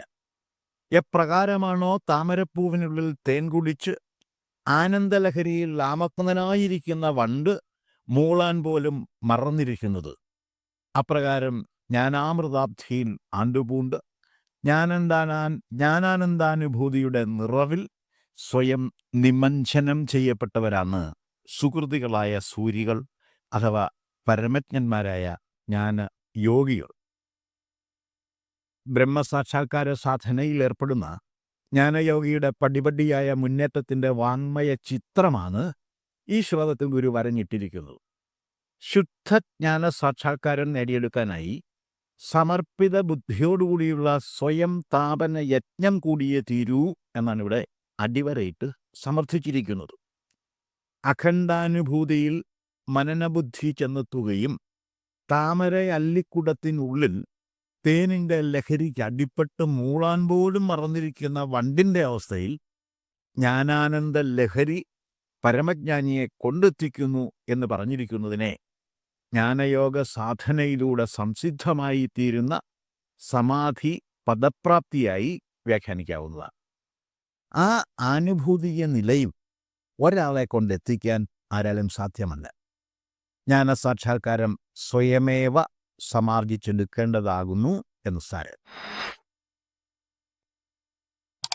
ആരായുകിൽ തിരകൾ നീരായിടുന്നു, ഫണിനാരായിടുന്നു, കുടവും പാരായിടുന്നതിനു നേരായിടുന്നുലകം, ഓരായിലുണ്ടഖിലവും. വേരായ നിൻ കഴലിൽ ആരാധനം തരണമാരാൽ, ഇതിനൊരു വരം നേരായി വന്നിടുക, വേറാരുമില്ല ഗതി ഹേ രാജയോഗജനനീ. ആരായുകിൽ തിരകൾ നീരായിടുന്നു, ഫണിനാരായിടുന്നു, കുടവും പാരായിടുന്നതിനു നേരായിടുന്നുലക, ഓരായിലുണ്ടഖിലവും. വേരായ നിൻ കഴലിൽ ആരാധനം തരണമാരാതിതിനൊരു വരം നേരായി വന്നിടുക, വേറാരുമില്ല ഗതി ഹേ രാജയോഗജനനീ. ആരായുകിൽ അന്വേഷിച്ചു നോക്കിയാൽ തിരകൾ നീരായിടുന്നു, തിരകൾ വെള്ളമായി മാറുന്നു. ഫണി നാരായിടുന്നു, സർപ്പം ചകിരിനാരായി മാറുന്നു. കുടവും പാരായിടുന്നു, കുടം മണ്ണായി മാറുന്നു. അതിനു നേരായിടുന്നുലകം, ലോകത്തിൻ്റെ കാര്യവും ഇതുപോലെയാ. അഖിലവും എല്ലാം ഓരായിൽ ഉണ്ട്. അന്വേഷിച്ച് നോക്കാതിരുന്നാൽ ഉണ്ട്, അല്ലെങ്കിൽ ഉള്ളതായി തോന്നും. ഹേ രാജയോഗജനനീ, രാജയോഗത്തിനു ജനനിയായിട്ടുള്ള അല്ലയോ അമ്മേ. വേരായ നിൻ കടലിൽ, സകലതിനും മൂലമായ നിന്റെ പാദത്തിൽ. ആരാൽ, പാദത്തിൻ്റെ അടുത്ത് വന്നിരുന്ന്. ആരാധനം തരണം, ആരാധന നടത്താനുള്ള ഇതിനൊരു വരം, ഒരു വരം തരണം. നേരായി വന്നിടുക, പ്രത്യക്ഷത്തിൽ വന്നാലും. വേറാരുമില്ല ഗതി, അഭയസ്ഥാനമായി വേറെ ആരും തന്നെയില്ല. ശ്ലോകത്തിൻ്റെ വാച്യാർത്ഥം ഇങ്ങനെയാണ്. സൂക്ഷ്മ വിചാരം ചെയ്തു നോക്കിയാൽ കടൽ തിരകൾ വെള്ളം തന്നെയാണെന്ന് ബോധ്യപ്പെട്ടു കിട്ടുന്നതാണ്. മങ്ങിയ വെളിച്ചത്തിൽ കയർ കണ്ട് പാമ്പാണെന്ന് തെറ്റിദ്ധരിച്ചത് വിഭ്രാന്തി മൂലമാണെന്ന് വെളിപ്പെട്ട് കിട്ടുന്നതാണ്. അതുപോലെ കുടമായി മുന്നിൽ കണ്ട വസ്തു മണ്ണാണെന്ന് ബോധ്യപ്പെട്ട് കിട്ടുന്നതാണ്. സർവ്വലോകാനുഭവങ്ങളുടെയും യഥാർത്ഥ സ്ഥിതി ഇപ്രകാരം തന്നെ. സൂക്ഷ്മ വിചാരം ചെയ്യാതിരുന്നാൽ എല്ലാം ഉള്ളതു തന്നെയെന്ന് തോന്നും. രാജയോഗത്തിന് ജനനിയായിട്ടുള്ളവളെ, നീ തന്നെയാണല്ലോ സർവ്വതിനും മൂലകാരണമായി വർത്തിക്കുന്നത്. അങ്ങനെയുള്ള നിന്റെ അടുത്തു വന്നിരുന്ന് ആരാധന നടത്താനുള്ള വരം തന്നെ അനുഗ്രഹിച്ചാലേ പരമ്പൊരുളായി വിരാജിക്കുന്ന നീയുമായി വിലയം പ്രാപിക്കാനുള്ള കരുത്ത് എനിക്കില്ല. അതുകൊണ്ട് രാജയോഗജനനിയായ നീ തന്നെ എൻ്റെ അടുത്തേക്ക് വരണം.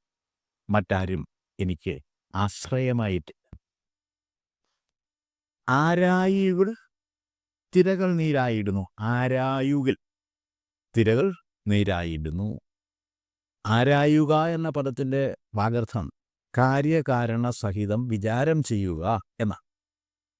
കടലിൽ നിന്ന് നിരന്തരം കരയിലേക്ക് അടിച്ചു കയറുകയും കടലിലേക്ക് തന്നെ തിരിച്ച് ഇറങ്ങിപ്പോവുകയും ചെയ്യുന്ന തിരകൾ നമുക്ക് സുപരിചിതമാണ്. ഈ തിരകൾ വാസ്തവത്തിൽ എന്താകുന്നു എന്ന് വിചാരം ചെയ്തു നോക്കിയാൽ ജലത്തിൻ്റെ ഇളകിമറിയൽ മാത്രമാകുന്നു തിരകൾ എന്ന് ബോധ്യപ്പെട്ട് കിട്ടുന്നതാണ്. ആഴവും പരപ്പുമുള്ള ജലക്കെട്ടിനെയാണ് ആഴി അഥവാ സമുദ്രമെന്ന് പറയുന്നത്. കടലിൻ്റെ ആഴവും പരപ്പും അതിന് മുകളിലുള്ള അന്തരീക്ഷവായുവിനെ തണുപ്പുള്ളതാക്കി തീർക്കുന്നു. കരയിലെ അന്തരീക്ഷവായു ചൂടുള്ളതാണ്. അന്തരീക്ഷ ഊഷ്മാവ് വായു കണികകളെ വികസിപ്പിക്കുകയും അതിൻ്റെ ഫലമായി ഉണ്ടാകുന്ന തള്ളിച്ചയുടെ ആവേഗമനുസരിച്ച് കടൽ തീരത്ത് തണുത്ത കാറ്റ് കരയിലേക്ക് തള്ളിക്കയറ്റം നടത്തുകയും ചെയ്യുന്നു. അതിൻ്റെ ഫലമായി ഉഷ്ണവായു തള്ളി മാറ്റപ്പെടുന്ന ഇടം ശീതക്കാരനാൽ നിറയപ്പെടും. അന്തരീക്ഷവായുവിൽ നടക്കുന്ന ഈ പ്രക്രിയയുടെ ഫലമായി ഉണ്ടാകുന്ന ഗതികോർജം കടൽ ജലത്തെ കരയിലേക്ക് വലിച്ചടുപ്പിക്കും. അതിൻ്റെ ഫലമായി കരയിലേക്ക് തള്ളിക്കയറുന്ന ജലമാണ് തിരകൾ. ഏതൊരു പ്രവർത്തനത്തിനും തുല്യവും വിപരീതവുമായ പ്രതിപ്രവർത്തനമുണ്ടാകുമെന്നത് ഊർജ നിയമമാണ്. കടലിൽ നിന്നും കരയിലേക്ക് അടിച്ചു കയറുന്ന തിരകളെ അതേ ശക്തിയോടുകൂടി കരയിലെ അന്തരീക്ഷോർജം കടലിലേക്ക് തിരികെ തള്ളിവിടും. തിര ഇറക്കത്തിൻ്റെ കാരണം അതാണ്. തിരകളായി കരയിലേക്ക് തള്ളിക്കയറുന്നതും തിരികെ കടലിലേക്ക് ഇറങ്ങിപ്പോകുന്നതും ഒരേ കടൽ ജലം തന്നെയാണ്. കടൽ ജലത്തിൽ നിന്നും വ്യത്യസ്തമായ യാതൊരു സ്വത്വവിശേഷങ്ങളും തിരക്കില്ല. കടൽ ജലത്തിന് എന്ത് സ്വത്വമാണോ ഉള്ളത്, ആ സ്വത്വവിശേഷം മാത്രമാണ് തിരകൾക്കുമുള്ളത്.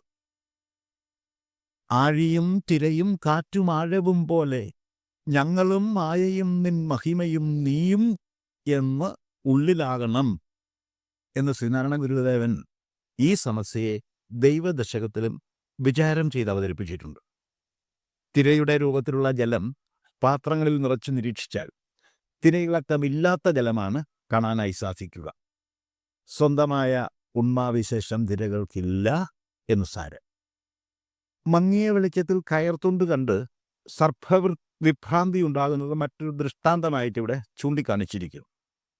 അങ്ങനെ ഒരനുഭവം ഉണ്ടാകുമ്പോൾ ടോർച്ച് തെളിച്ച് സംശയം നിവൃത്തി വരുത്തിയാൽ സർപ്പഭീതി വിട്ടൊഴിയുകയും ചകിരിനാരുകൾ പിരിച്ചുണ്ടാക്കിയ കയർത്തുണ്ടാണ് സർപ്പഭീതി ഉണ്ടാക്കിയതെന്ന സത്യം ബോധ്യപ്പെട്ടു കിട്ടുകയും ചെയ്യുന്നതാണ്.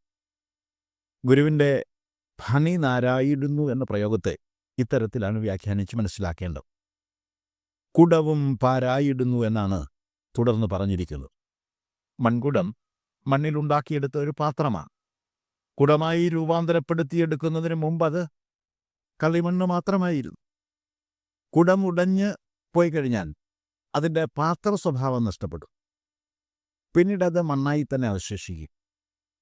ഉടഞ്ഞ കുടം പൊടിച്ച് കുഴച്ചെടുത്താൽ അതുകൊണ്ട് ഇഷ്ടമുള്ള മൺപാത്രങ്ങൾ പുനർനിർമ്മിക്കാനും സാധിക്കും. ചുരുക്കി പറഞ്ഞാൽ മൺപാത്രങ്ങളുടെ എല്ലാം എക്കാലത്തുമുള്ള യഥാർത്ഥ ഉണ്മ മണ്ണിൻ്റേതാകുന്നു എന്ന് സാരം. ലോകത്തുള്ള സകല ഭൗതിക വസ്തുക്കളുടെയും കാര്യം ഇങ്ങനെയാണ്. സൂക്ഷ്മ വിചാരം ചെയ്യാത്തവർക്ക് പ്രാപഞ്ചിക പ്രതീതികളെല്ലാം യാഥാർത്ഥ്യങ്ങളായി അനുഭവപ്പെടുകയുള്ളൂ. ലോകാനുഭവങ്ങളുടെ എല്ലാം നിജസ്ഥിതിയെ അറിവിൻ്റെ രൂപത്തിൽ വെളിപ്പെടുത്തി അറിയാവുന്നതാണ്. അല്ലാത്തതായി യാതൊന്നുമില്ല. അറിവിൻ്റെ സ്വത്വസ്വരൂപതയെ ദേവിയിൽ ദർശിച്ച ഗുരു ദേവിയെ രാജയോഗ ജനനിയായി വാഴ്ത്തിയിരിക്കുന്നു. യോഗങ്ങളിൽ രാജപദവിയാണ് രാജയോഗത്തിനുള്ളത്. ജ്ഞാനയോഗ സാധനയുടെ പാരമ്യത്തിൽ സർവ്വതും ദേവീമയമായി അഥവാ ജ്ഞാനസ്വരൂപതയിൽ അമർന്ന് വിരാജിക്കുന്നതായി അനുഭവപ്പെടും എന്നാണ് ഗുരു ഇവിടെ വെളിപ്പെടുത്തിയിരിക്കുന്നത്. അമ്മേ രാജയോഗജനനി, എനിക്ക് അവിടുത്തെ പരമ പദപ്രാപ്തിയിലേക്ക് സ്വയം ഉയരാനുള്ള പ്രാപ്തിയില്ല. അതുകൊണ്ട് അമ്മ തന്നെ എന്നെ ആ പദവിയിലേക്ക് കൈപിടിച്ചുയർത്തി അതിൽ വിലയിപ്പിച്ചാലുമെന്ന പ്രാർത്ഥനയോടുകൂടി ശ്ലോകം ഉപസംഹരിച്ചിരിക്കുന്നു. മേലായ മൂലമതിയാലാവൃതം ജനനി നീലാസ്യമാടി വിടുമിക്കീലാലവായ് വനല കോലാഹലം ഭുവന ആലാപമാത്രമഖിലം കാലാദിയായ മൃദു നൂലാല നെയ്യുമൊരു ലീലാപടം ഭവതി മെയ്മേലാകമൂടുമതിനാൽ ആരുമുള്ളതറിവിലാകമാന്ത നിലയേ. മേലായ മൂലമതിയാൽ ആവൃതം ജനനി നീലാസ്യമാടി വിടുമിക്കീലാലവായ് വനല കോലാഹലം ഭുവന ആലാപമാത്രമഖിലം കാലാദിയായ മൃദുനൂലാല നെയ്യും ഒരു ലീലാപടം ഭവതി മെയ്മേലാകമൂടുമതിനാൽ ആരുമുള്ളതറിവിലാകമാന്ത നിലയേ. ഇതാണ് കൃതിയിലെ 5ാമത് ശ്ലോകം. ജനനി നീ, ജനനിയായ നീ, ലാസ്യമാടിവിടും. ലാസ്യനടനമാടുമ്പോൾ പ്രകടമായി തീരുന്ന കീലാലവായ് വനലകോലാഹലം ഭുവന. ജലം, വായു, അഗ്നി തുടങ്ങിയവയുടെ അത്ഭുത സംഘാതങ്ങളാണ് ഈ പ്രപഞ്ചമെന്ന് പറയുന്നത്. മേലായ മൂലമതിയാൽ ആവൃതം.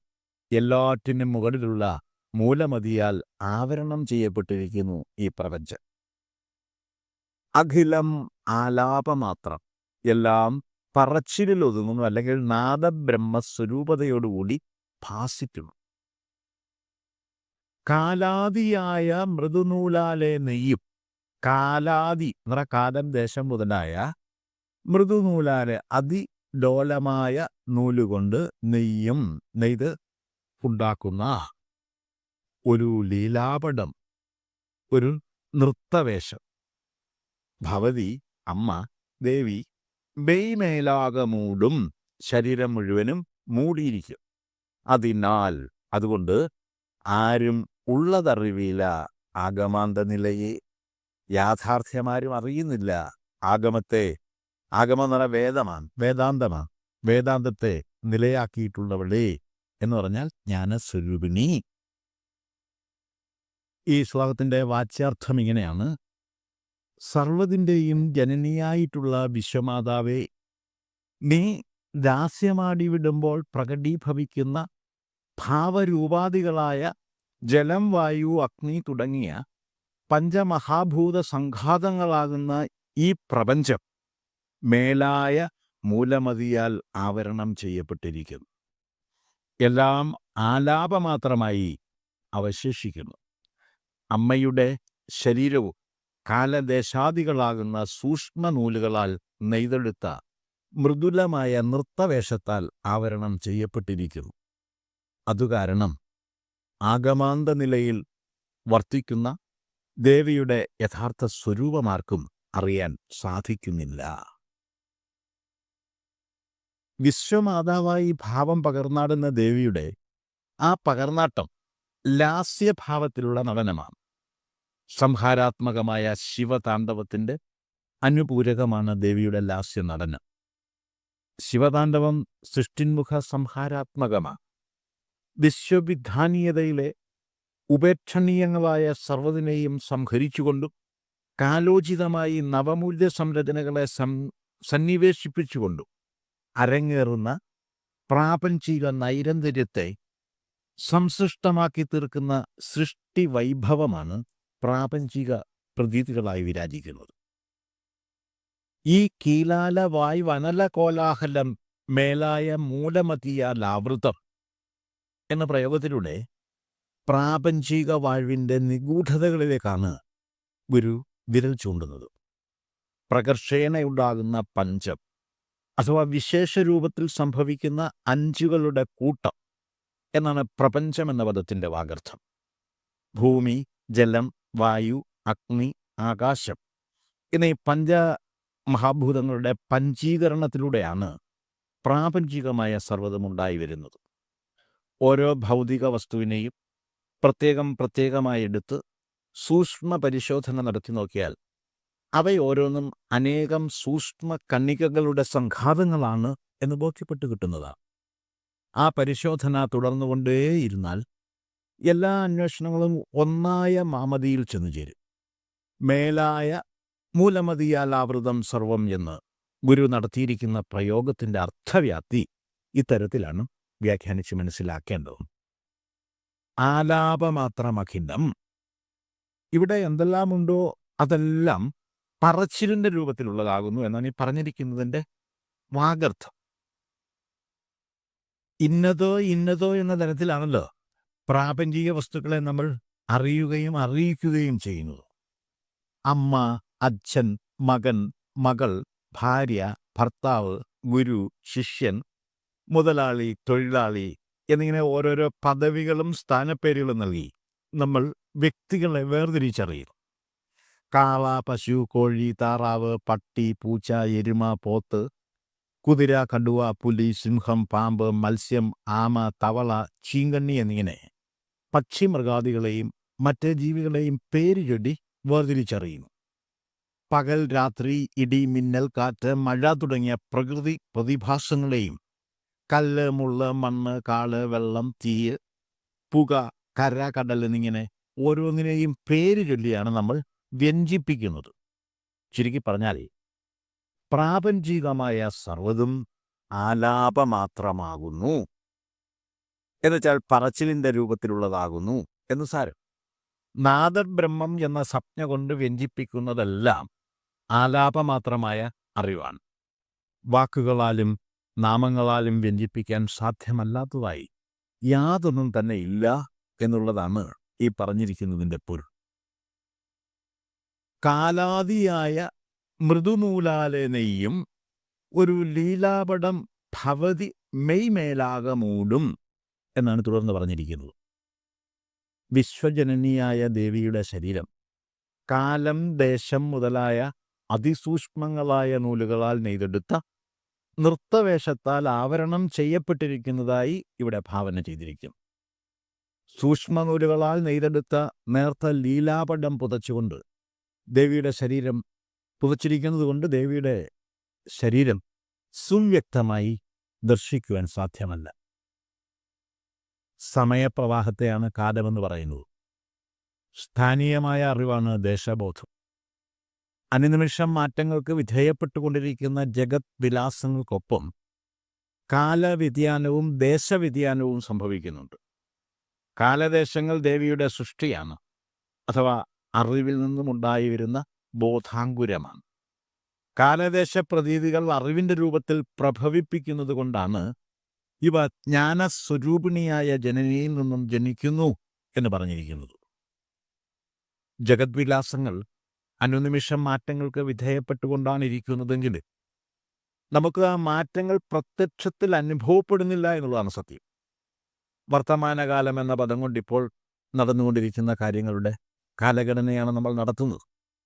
സൂക്ഷ്മ വിചാരം ചെയ്തു നോക്കിയാൽ വർത്തമാനം അതിസൂക്ഷ്മമാണ്.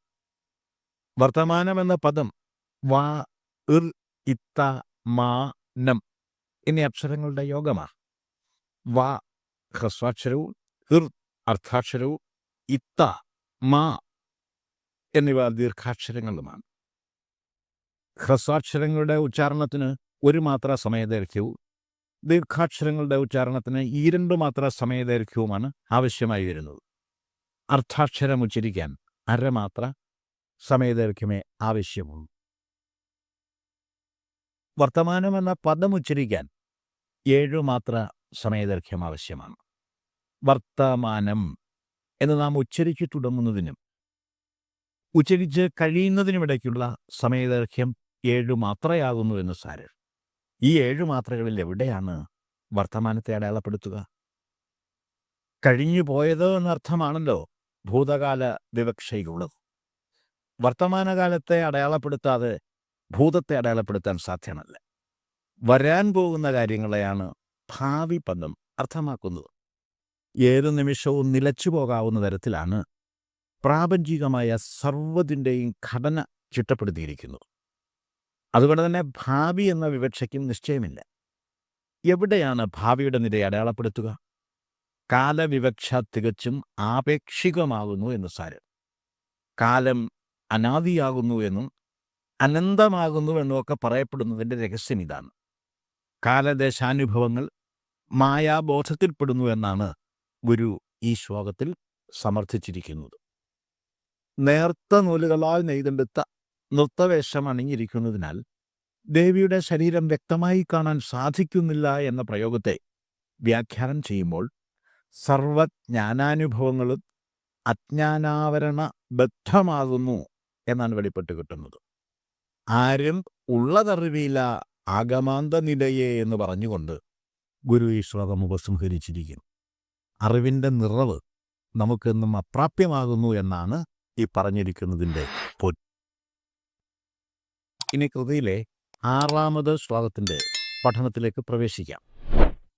മീനായതും ഭവതി മാനായതും ജനനി നീ നാഗവും നഗഖഗം താനായതും ധരനദീനാരിയും നരനുമാ നാഗവും നരകവും നീ നാമരൂപമതിൽ നാനാവിധ പ്രകൃതിമാനായി നിന്നറിയുമീ ഞാനായതും ഭവതി ഹേ നാദരൂപിണിയഹോ നാടകം നിഖിലവും.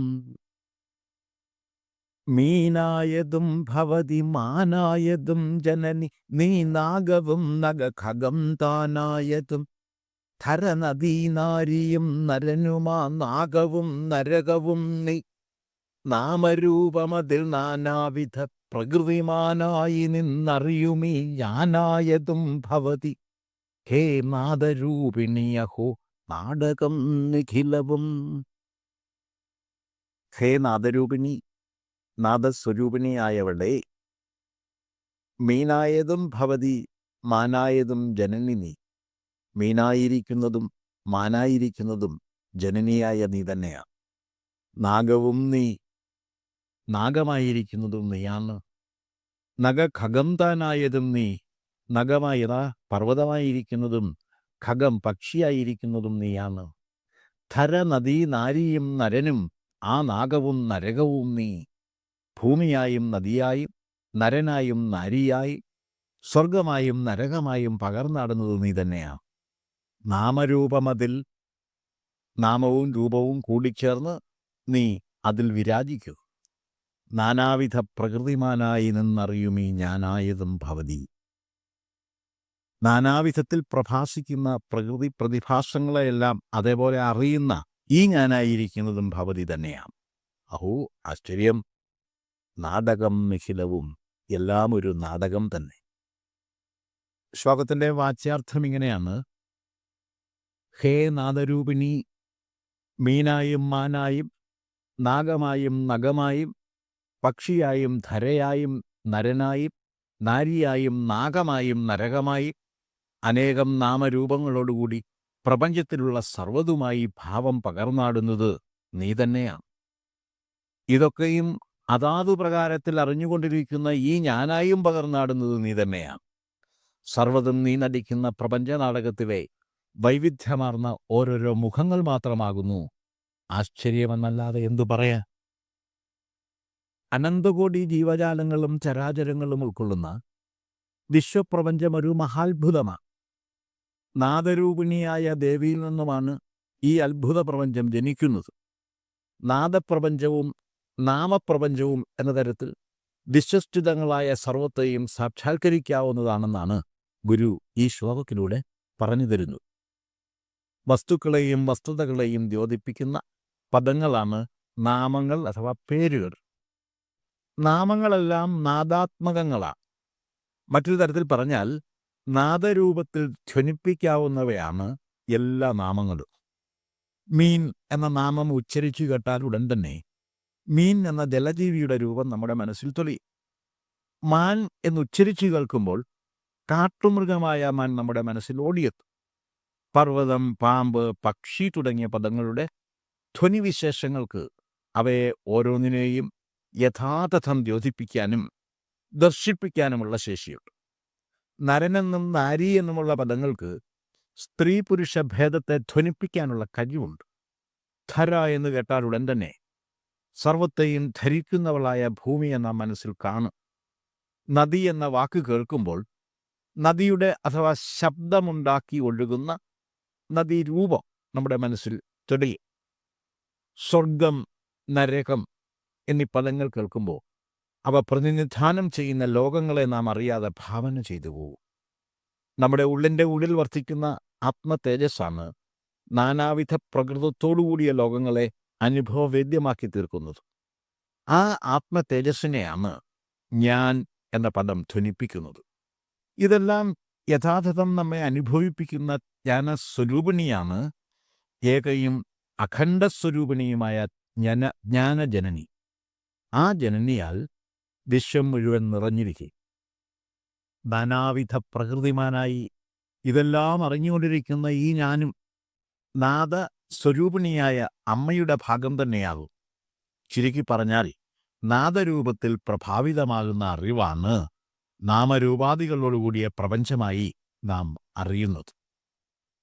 പേരായിരം പ്രതിഭയായിരം ഇങ്ങിവറ്റിൽ ആരാലെഴും വിഷയമായിരമാം പ്രപഞ്ചം ഓരായിൽ നേരിത് കിനാവ് ഉണരും വരേക്കും നേരാം ഉണർന്നവനാമശേഷം അല്ലെ ഉണർന്നവ നാമശേഷം എന്ന് അദ്വൈത ദീപികയിലും ഗുരു ഇക്കാര്യം അവതരിപ്പിച്ചിട്ടുണ്ട്. എൻ പാപമെയ്വതിതരമ്പായിടുന്നറിവ് നിൻ പാദതാരിലെഴുമെൻ അൻപാണു മൗർവി ഒരിരുമ്പാം മനം ധനുരഹം ഭാവിയാണു വിജയീ അമ്പാതരുന്നു വിജയം പാപപങ്കിലമഹംഭാനമാകുമതിനാൽ വൻഭാരമാർന്ന തനുവും ഭാനമാമുലകവും ഭാനമാകുമഖിലം.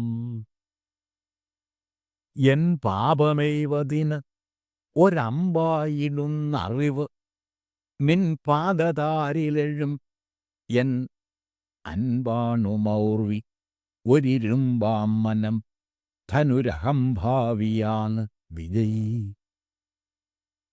അമ്പാതരുന്നു വിജയം പാപപങ്കിലമഹം ഭാനമാകുമതിനാൽ വൻ ഭാരമാർന്ന തനുവും ഭാനമാമുലകവും ഭാനമാകും അഖിലം. ഇതാണ് കൃതിയിലെ 7ാമത് ശ്ലോകം. എൻ പാപം എയ്വതിന്, എൻ്റെ പാപം എയ്ത് മുറിക്കുന്നതിന്, ഒരമ്പായിടുന്നു അറിവ്. അറിവ് ഒരമ്പാണ്. നിൻ പാദതാരിൽ എഴും, നിന്റെ പാദപത്മത്തിൽ ഉണ്ടായി വളർന്നു വരുന്ന എൻ അൻപാണ് മൗർവി, എൻ്റെ അൻപാണ് അതിൽ കെട്ടാനുള്ള ഞാൻ. ഒരിരുമ്പാം മനം ധനു, ഇരുമ്പ് പോലെ ദൃഢമായ മനസ്സാണ് വില്ല്. അഹംഭാവിയാണ് വിജയീ, ആത്മബോധത്തെ സദാ ഭാവന ചെയ്യുന്നവനാണ് വിജയിക്കുന്നത്. അമ്പാ തരുന്ന വിജയം, വിജയം തരുന്നതോ അമ്മയാണ്. അതിനാൽ അതുകൊണ്ട് പാപപങ്കിലം അഹം ഭാനമാകും, പാപപങ്കിലമായ ഞാൻ ജ്ഞാനപ്രകാശത്താൽ പ്രചോഭിതനായിത്തീരും.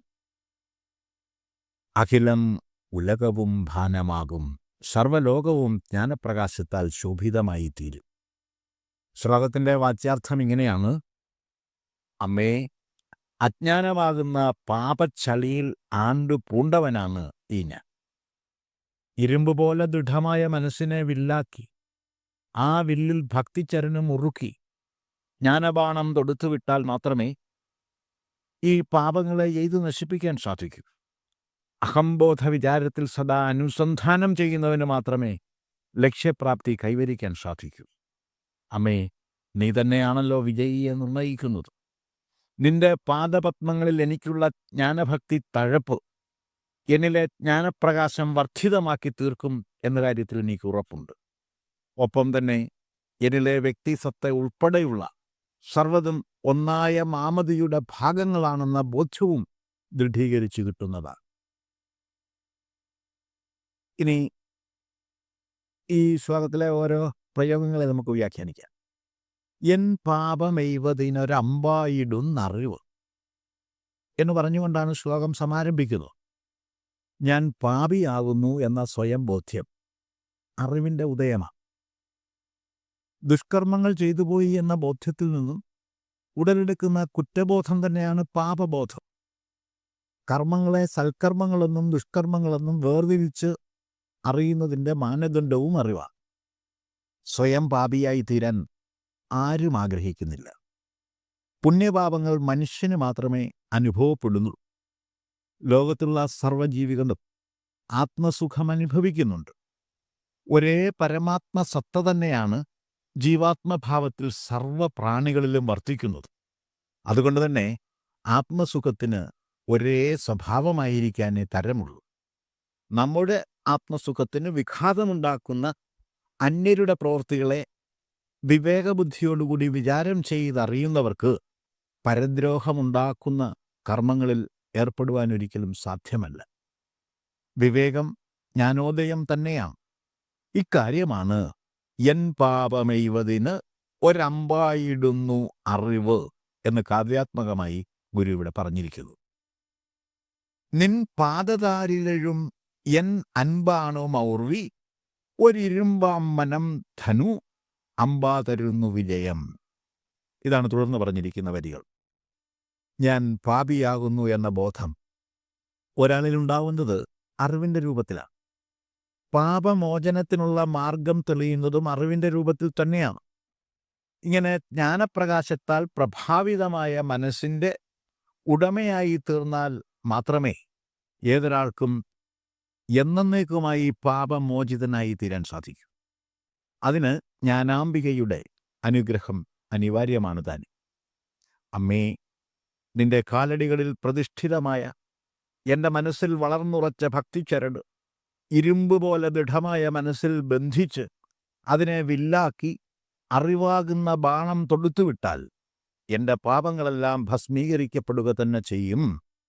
അതിന് ഞാൻ പ്രാപ്തനായി തീരണമെങ്കിൽ മനസ്സിനെ ഇരുമ്പുപോലെ ദൃഢപ്പെടുത്തി വില്ലുപോലെ വളച്ചെടുക്കാനും അതിൽ ഭക്തിച്ചരട് ബന്ധിക്കാനും ജ്ഞാനബാണം തൊടുക്കാനും സാമർഥ്യം ആർജിച്ചെടുത്തേ മതിയാവൂ. അതൊന്നും സ്വന്തം ഇച്ഛപ്രകാരം നടക്കുന്ന കാര്യങ്ങളല്ല.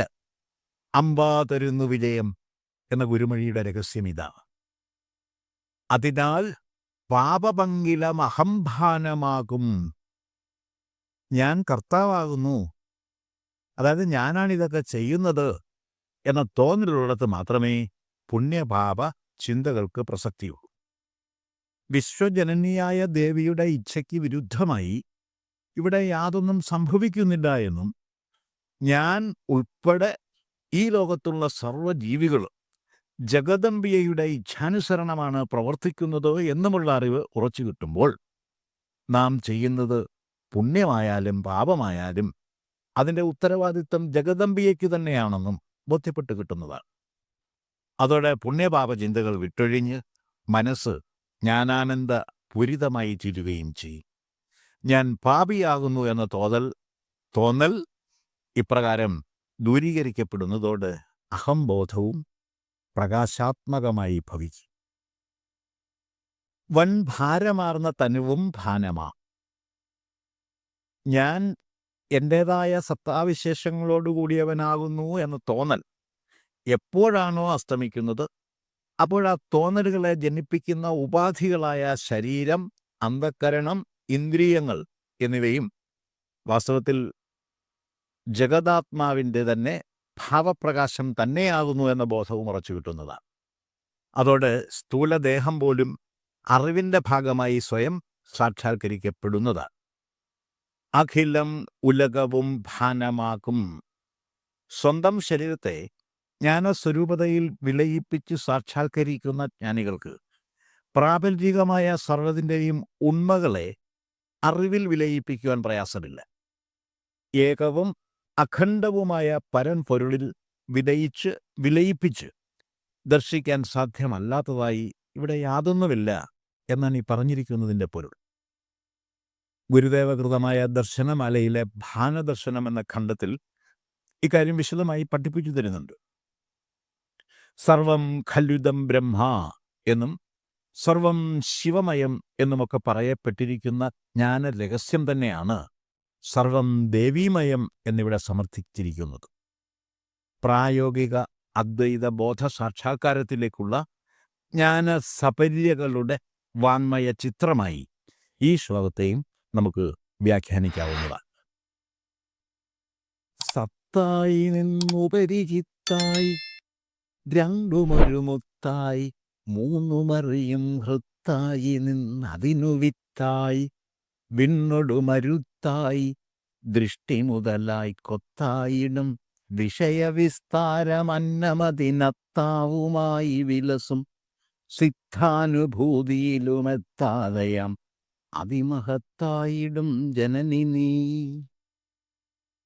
സത്തായി നിന്നുപരിചിത്തായി രണ്ടുമൊരു മുത്തായി മൂന്നുമറിയും ഹൃത്തായി നിന്നതിനു വിത്തായി വിണ്ണൊടു മരുത്തായി ദൃഷ്ടി മുതലായി കൊത്തായിടും വിഷയവിസ്താരമന്നമതിനത്താവുമായി വിലസും സിദ്ധാനുഭൂതിയിലുമെത്താതെയാം അതിമഹത്തായിടും ജനനി നീ. ഇതാണ് കൃതിയിലെ 8ാമത് ശ്ലോകം. സത്തായി നിന്ന് സർവ്വതിൻ്റെയും സത്താവിശേഷമായി നിന്നുകൊണ്ട് ഉപരി ചിത്തായി, അതിനുമുപരി ചിത് ഭാവമായി വിലാസം ചെയ്തുകൊണ്ട് രണ്ടും ഒരു മുത്തായി, സത്തും ചിത്തും ചേർന്ന ആനന്ദമായി, മൂന്നുമറിയും ഹൃത്തായി നിന്ന് സത്തും ചിത്തും ആനന്ദവും അനുഭവിക്കുന്ന ഹൃദയമായി ഭാവം പകർന്ന് അതിനു വിത്തായി, അതിൻ്റെ മൂലകാരണമായി, വിണ്ണൊടുമരുത്തായി, ആകാശമായും വായുവായും, ദൃഷ്ടി മുതലായി കൊത്തായിടും, കണ്ണു മുതലായ ഇന്ദ്രിയങ്ങളായും അറിയുന്ന വിഷയവിസ്താരം അന്നം, അസംഖ്യം വിഷയങ്ങൾക്ക് അന്നമായും, അതിനത്താവും അതിൻ്റെ ഭക്ഷകനായും ആയി വിലസുന്ന സിദ്ധാനുഭൂതിയിലും എത്താതെയാം, സിദ്ധാനുഭൂതിക്ക് പോലും അപ്രാപ്യമായ അതിമഹത്തായിടും ജനനി നീ, അതിമഹത്തായ ജനനിയാകുന്നു നീ. ഈ ശ്ലോകത്തിൻ്റെ സംക്ഷിപ്തമായ വാച്യാർത്ഥം ഇങ്ങനെയാണ്: അമ്മേ, സർവത്തിൻ്റെയും സത്താവിശേഷമായി നിലകൊള്ളുന്നവൾ, സർവോപരി ചിത് സ്വരൂപിണിയായി വിരാജിക്കുന്നവൾ, സത്തും ചിത്തും ആനന്ദവുമായി പിരിഞ്ഞും മൂന്നും ഒന്നായി ചേർന്നും വിശേഷരൂപത്തിൽ ഭാസിക്കുകയും അനുഭൂതി വിശേഷമായി പകർന്നാടുകയും ചെയ്യുന്നവളായ നീ ഒരത്ഭുതം തന്നെയാണ്. സർവ്വതിൻ്റെയും മൂലകാരണമായിരിക്കുന്നതും ആകാശം, വായു തുടങ്ങിയ മഹാഭൂതങ്ങളായി ഇഴപിരിഞ്ഞു വിരാജിക്കുന്നതും അവയുടെ സംഘാതരൂപങ്ങളായി പ്രഭാസിക്കുന്നതും ഇന്ദ്രിയങ്ങളായും ഇന്ദ്രിയ വിഷയങ്ങളായും സർവ്വതിൻ്റെയും അന്നമായും അതുഭുജിക്കുന്ന അത്താവുമായും അഥവാ ഭക്ഷകനായും മാറി മാറി പകർന്നാട്ടം നടത്തുന്നവളുമായ ജനനീ, സിദ്ധാനുഭൂതിക്ക് പോലും അപ്രാപ്യമായ അതിമഹത്വമാർന്നവളാകുന്നു നീ. സത്തായി നിന്ന് ഉപരി ചിത്തായി, രണ്ടും ഒരു മുത്തായി, മൂന്നുമറിയും ഹൃത്തായി വിരാജിക്കുന്നവളായിട്ടാണ് ഗുരു ജനനിയെ ദർശിച്ചത്. ഏതൊന്നിനെയും ഇന്നത് ഇന്നത് എന്ന തരത്തിൽ പ്രതിഭാസിപ്പിക്കുന്ന സത്താവിശേഷത്തെ അറിവിൻ്റെ രൂപത്തിലാണല്ലോ നാം മനസ്സിലാക്കുന്നത്. ഉദാഹരണത്തിന്, നിത്യജീവിതത്തിൽ ഒഴിച്ചുകൂടാനാവാത്ത ജലത്തിൻ്റെ കാര്യം നമുക്കൊന്ന് പരിശോധിച്ച് നോക്കാം. അന്തരീക്ഷം മുഴുവൻ നിറഞ്ഞു നിൽക്കുന്ന വായുവിലെ ഘടകങ്ങളായ ഹൈഡ്രോജനും ഓക്സിജനും 2:1 എന്ന അനുപാതത്തിൽ സംയോജിച്ചുണ്ടാകുന്ന പദാർത്ഥമാണ് ജലം. ജലത്തിൻ്റെ സത്ത ഓക്സിജൻ്റെയും ഹൈഡ്രജൻ്റെയും സംയുക്ത സത്തയാണ്. ലയനത്തിലൂടെ രൂപഘടന സമാർജിക്കപ്പെടുന്ന വസ്തു എന്ന് ജലത്തിന് വാഗർത്ഥം കൽപ്പിക്കാവുന്നതാണ്. ലയനത്തിലൂടെ ഉണ്ടായി വന്ന ജലം നല്ലൊരു ലായകം കൂടിയാണ്. രണ്ട് വസ്തുക്കളെ അലിയിച്ചു ചേർക്കാനുള്ള കഴിവ് ജലത്തിനുണ്ട്. ജലത്തിൻ്റെ ഘടനാവിശേഷം മനസ്സിലാക്കി കഴിയുമ്പോൾ അതൊരു പദാർത്ഥമെന്ന നിലയിലും അറിവിൻ്റെ രൂപത്തിലും ചിത്തത്തിൽ ഇടം പിടിക്കും. ജ്ഞാനസ്വരൂപിണിയായ ദേവിയുടെ ചിത് വിലാസമായി അതിനെ വിശേഷിപ്പിക്കാവുന്നതാണ്. സകലതിനെയും വ്യവസ്ഥപ്പെടുത്തുന്നതും അതിനനുസൃതമായി ഭാവരൂപങ്ങളെ ഉൾക്കൊള്ളാനുള്ള ആന്തരിക ചോദന പ്രദാനം ചെയ്യുന്നതും അറിവായതുകൊണ്ട് സത്തിനും ഉപരിയായി ചിത്തിനെ ഗുരു വിശേഷിപ്പിച്ചിരിക്കുന്നു. അറിവിൻ്റെ സ്വത്വസ്വരൂപതയോടുകൂടി പ്രകാശിതമാകുന്ന ബോധസ്വരൂപമാണ് ചിത്ത്. അറിവ് ചിന്മയമാകുന്നു എന്ന് സാരം. വസ്തുക്കളിലും വസ്തുതകളിലും അന്തർലീനമായി വർത്തിക്കുന്ന സത്താവിശേഷത്തെ അറിയുകയും അനുഭവിക്കുകയും ചെയ്യുമ്പോഴുണ്ടാകുന്ന അനുഭൂതിയാണ് ആനന്ദം. സത്യസാക്ഷാത്കാരം നേടുന്നതിന് മുമ്പ് സത്തും ചിത്തും ആനന്ദവും മൂന്നായി പിരിഞ്ഞാണ് നിലകൊള്ളുന്നത്. സത്യസാക്ഷാത്കാരം സംസിദ്ധമായി തീരുമ്പോൾ അതിന് സച്ചിദാനന്ദ പദവി കൈവന്നു ചേരുന്നു. സച്ചിദാനന്ദാനുഭൂതി അനുഭവവേദ്യമായി തീരുന്നത് ഹൃത്തിലാണ്. അകാരണത്താൽ സച്ചിദാനന്ദാനുഭൂതിയും ഹൃത്തുമായി ചേർന്ന് ദേവി മഹാത്മ്യമായി പരിണാമപ്പെടുക. അറിവിൻ്റെ ഈ വിലയന പ്രക്രിയയാണ് ഗുരു സത്തായി നിന്ന് ഉപരിചിത്തായി, രണ്ടും ഒരു മുത്തായി, മൂന്നുമറിയും ഹൃത്തായി എന്ന് വാഴ്ത്തിയിരിക്കുന്നത്. അതിന് വിത്തായി, വിണ്ണൊടുമരുത്തായി, ദൃഷ്ടി മുതലായി കൊത്തായിടും വിഷയവിസ്താരം. ഇതിനെ എങ്ങനെ വ്യാഖ്യാനിക്കാമെന്ന് നോക്കാം. സത്തും ചിത്തും ആനന്ദവും ഇവ മൂന്നിനെയും അറിയുന്ന ഹൃത്തും സ്വതന്ത്ര സത്തകളാണെന്ന് തോന്നുമെങ്കിൽ ഇവയ്ക്ക് സ്വതന്ത്രമായ നിലനിൽപ്പൊരിക്കലുമില്ല. ചതുഷ്ടയമായാണ് ഇവ വർത്തിക്കുന്നത്. സച്ചിദാനന്ദാനുഭൂതിയും ഹൃത്പ്രസാദവും ജ്ഞാനാത്മകതയുമായതുകൊണ്ടാണ് ദേവീഭാവം ഈ ചതുഷ്ടയത്തിന് കൈവന്നു ചേരുന്നത്. ആകാശം, ഭൂമി, ജലം, വായു, അഗ്നി ഇവയാണ് പ്രാപഞ്ചികതയുടെ ഘടകമൂലകങ്ങൾ. ഈ അഞ്ചിൻ്റെയും സംഘാതങ്ങളായാണ് പ്രാപഞ്ചിക വസ്തു സ്വരൂപങ്ങൾ കൈക്കൊള്ളുന്നത്. കണ്ടും കേട്ടും തൊട്ടും മണത്തും രുചിച്ചുമാണ് നമ്മൾ വസ്തുഗുണങ്ങൾ മനസ്സിലാക്കുന്നത്. ഇന്ദ്രിയങ്ങളാണ് അറിവിനെ സംവേദിപ്പിച്ചു തരുന്നത്. അക്കാരണത്താലാണ് ഉപനിഷത്തുകളിൽ ദേവപദം ഇന്ദ്രിയ പര്യായമായി പ്രയോഗിക്കപ്പെട്ടു കാണുന്നത്.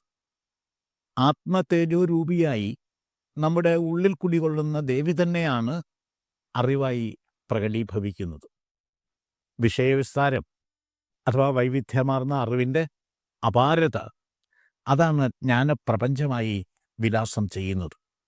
ഈ വിലാസം തന്നെയാണ് ദേവിയാടുന്ന പ്രപഞ്ച നാടകം. ഓർത്തു നോക്കിയാൽ അത്ഭുതം കൂറാൻ മാത്രമേ നമുക്ക് സാധിക്കൂ. അന്നമതിന് അത്താവുമായി വിലസും. അന്നം എന്ന പദത്തിന് ഇവിടെ ഇന്ധനം എന്നർത്ഥമാണ് കൽപ്പിക്കപ്പെട്ടിരിക്കുന്നത്. എപ്രകാരമാണോ വൈദ്യുതോർജം പല ഭാവരൂപങ്ങളിൽ വർത്തിച്ച് വൈവിധ്യമാർന്ന യാന്ത്രിക പ്രവർത്തനങ്ങളെ അനുഭവവേദ്യമാക്കി തീർക്കുന്നത്, അപ്രകാരം ഏകവും അഖണ്ഡവുമായ ജ്ഞാനം തന്നെയാണ് വിവിധ ഭാവരൂപങ്ങളിൽ ജ്ഞാനാനുഭൂതി ഉണർത്തുന്നത്. വൈദ്യുതി സ്വയം എരിഞ്ഞമർന്ന് മറ്റ് ഊർജരൂപങ്ങളായി പരിണാമപ്പെട്ട് വൈവിധ്യമാർന്ന യാന്ത്രിക പ്രവർത്തനങ്ങളെ സഹായിക്കുന്നത് പോലെ ഏകവും അഖണ്ഡവുമായ പരംപൊരുൾ തന്നെയാണ് സച്ചിദാനന്ദ സ്വരൂപതയോടുകൂടി ഹൃത്പ്രഭാവമായി വർത്തിക്കുന്നത്. എല്ലാം ദേവിമയം എന്നു സാരം.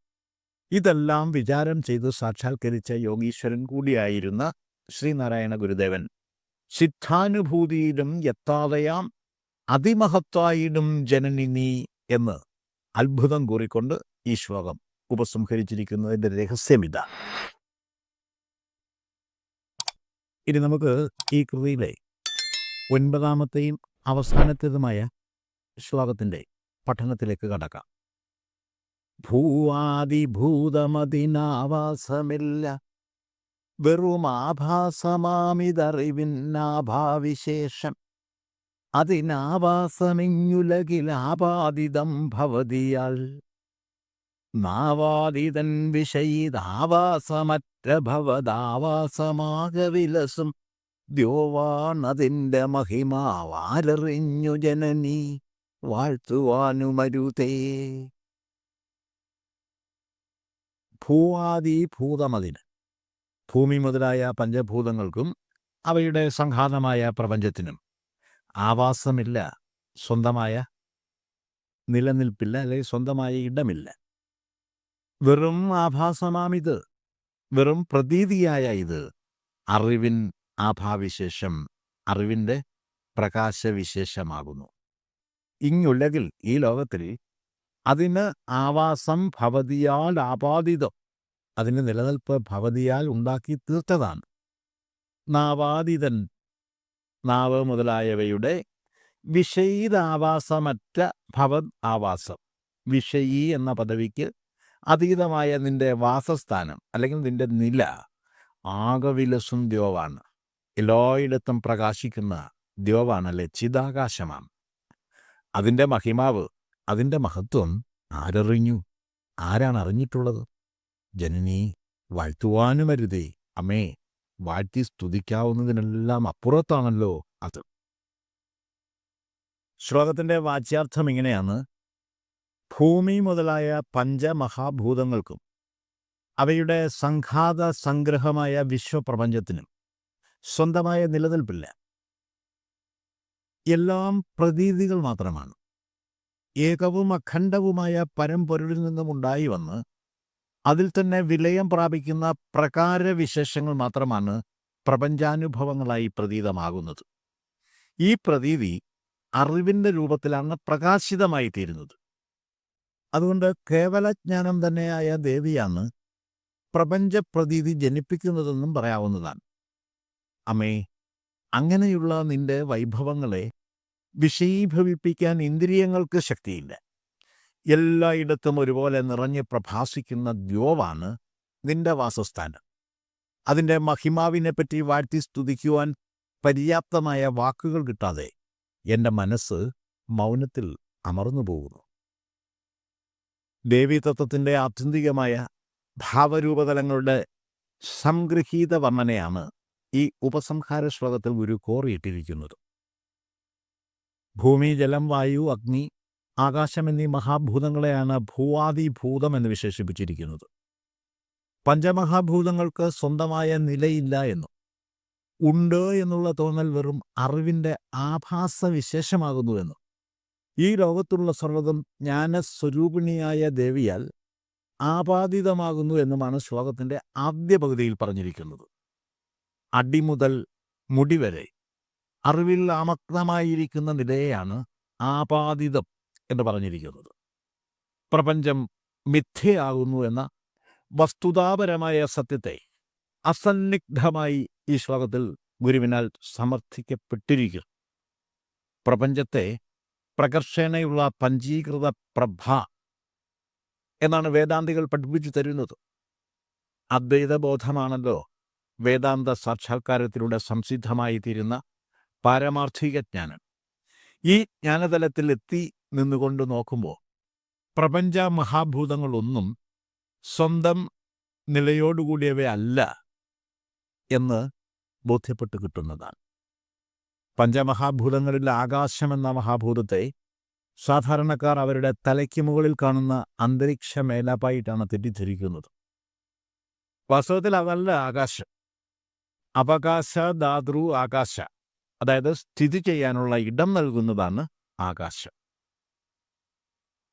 ഭൂമി അംഗഗ്രഹമായ സൗരയൂഥം ഉൾപ്പെടെ അസംഖ്യം സൗരയൂഥങ്ങളും ഗ്രഹസമൂഹങ്ങളും സ്വതന്ത്ര ഗ്രഹങ്ങളും ഉപഗ്രഹങ്ങളും ഛിന്നഗ്രഹങ്ങളും അനേക കോടി നക്ഷത്രങ്ങളും ഉൾപ്പെടുന്ന വിശ്വാകാശത്തെ ഭാവനയിൽ മാത്രമേ നമുക്ക് ദർശിക്കാൻ സാധിക്കൂ. വാനനിരീക്ഷകന്മാർ കണ്ടെത്തിയതിനപ്പുറമുള്ള വിസ്താരവും വ്യാപ്തിയും വിശ്വാകാശത്തിനുണ്ട്. അങ്ങനെയുള്ള ആ ആകാശത്തെ നിശ്ചിത വ്യാപ്തിക്കുള്ളിൽ എങ്ങനെയാണ് ഒതുക്കി നിർത്തുക? ഇതാണ് ആകാശത്തിന് സ്വന്തമായ നിലയില്ല എന്ന് പറഞ്ഞിരിക്കുന്നതിൻ്റെ പൊരുൾ. ആകാശം എന്ന അത്ഭുതം നിലയറ്റതാകുന്നു എന്നാണ് ഈ പറഞ്ഞിരിക്കുന്നതിൻ്റെ സാരം.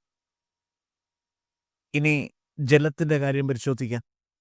ദ്രാവക രൂപത്തിലുള്ളതും നമുക്ക് സുപരിചിതവുമായ ജലം വാതകരൂപികളായ ഹൈഡ്രജനും ഓക്സിജനും യഥാക്രമം 2:1 എന്ന അനുപാതത്തിൽ സംയോജിച്ചുണ്ടാകുന്ന പദാർത്ഥമാണ്.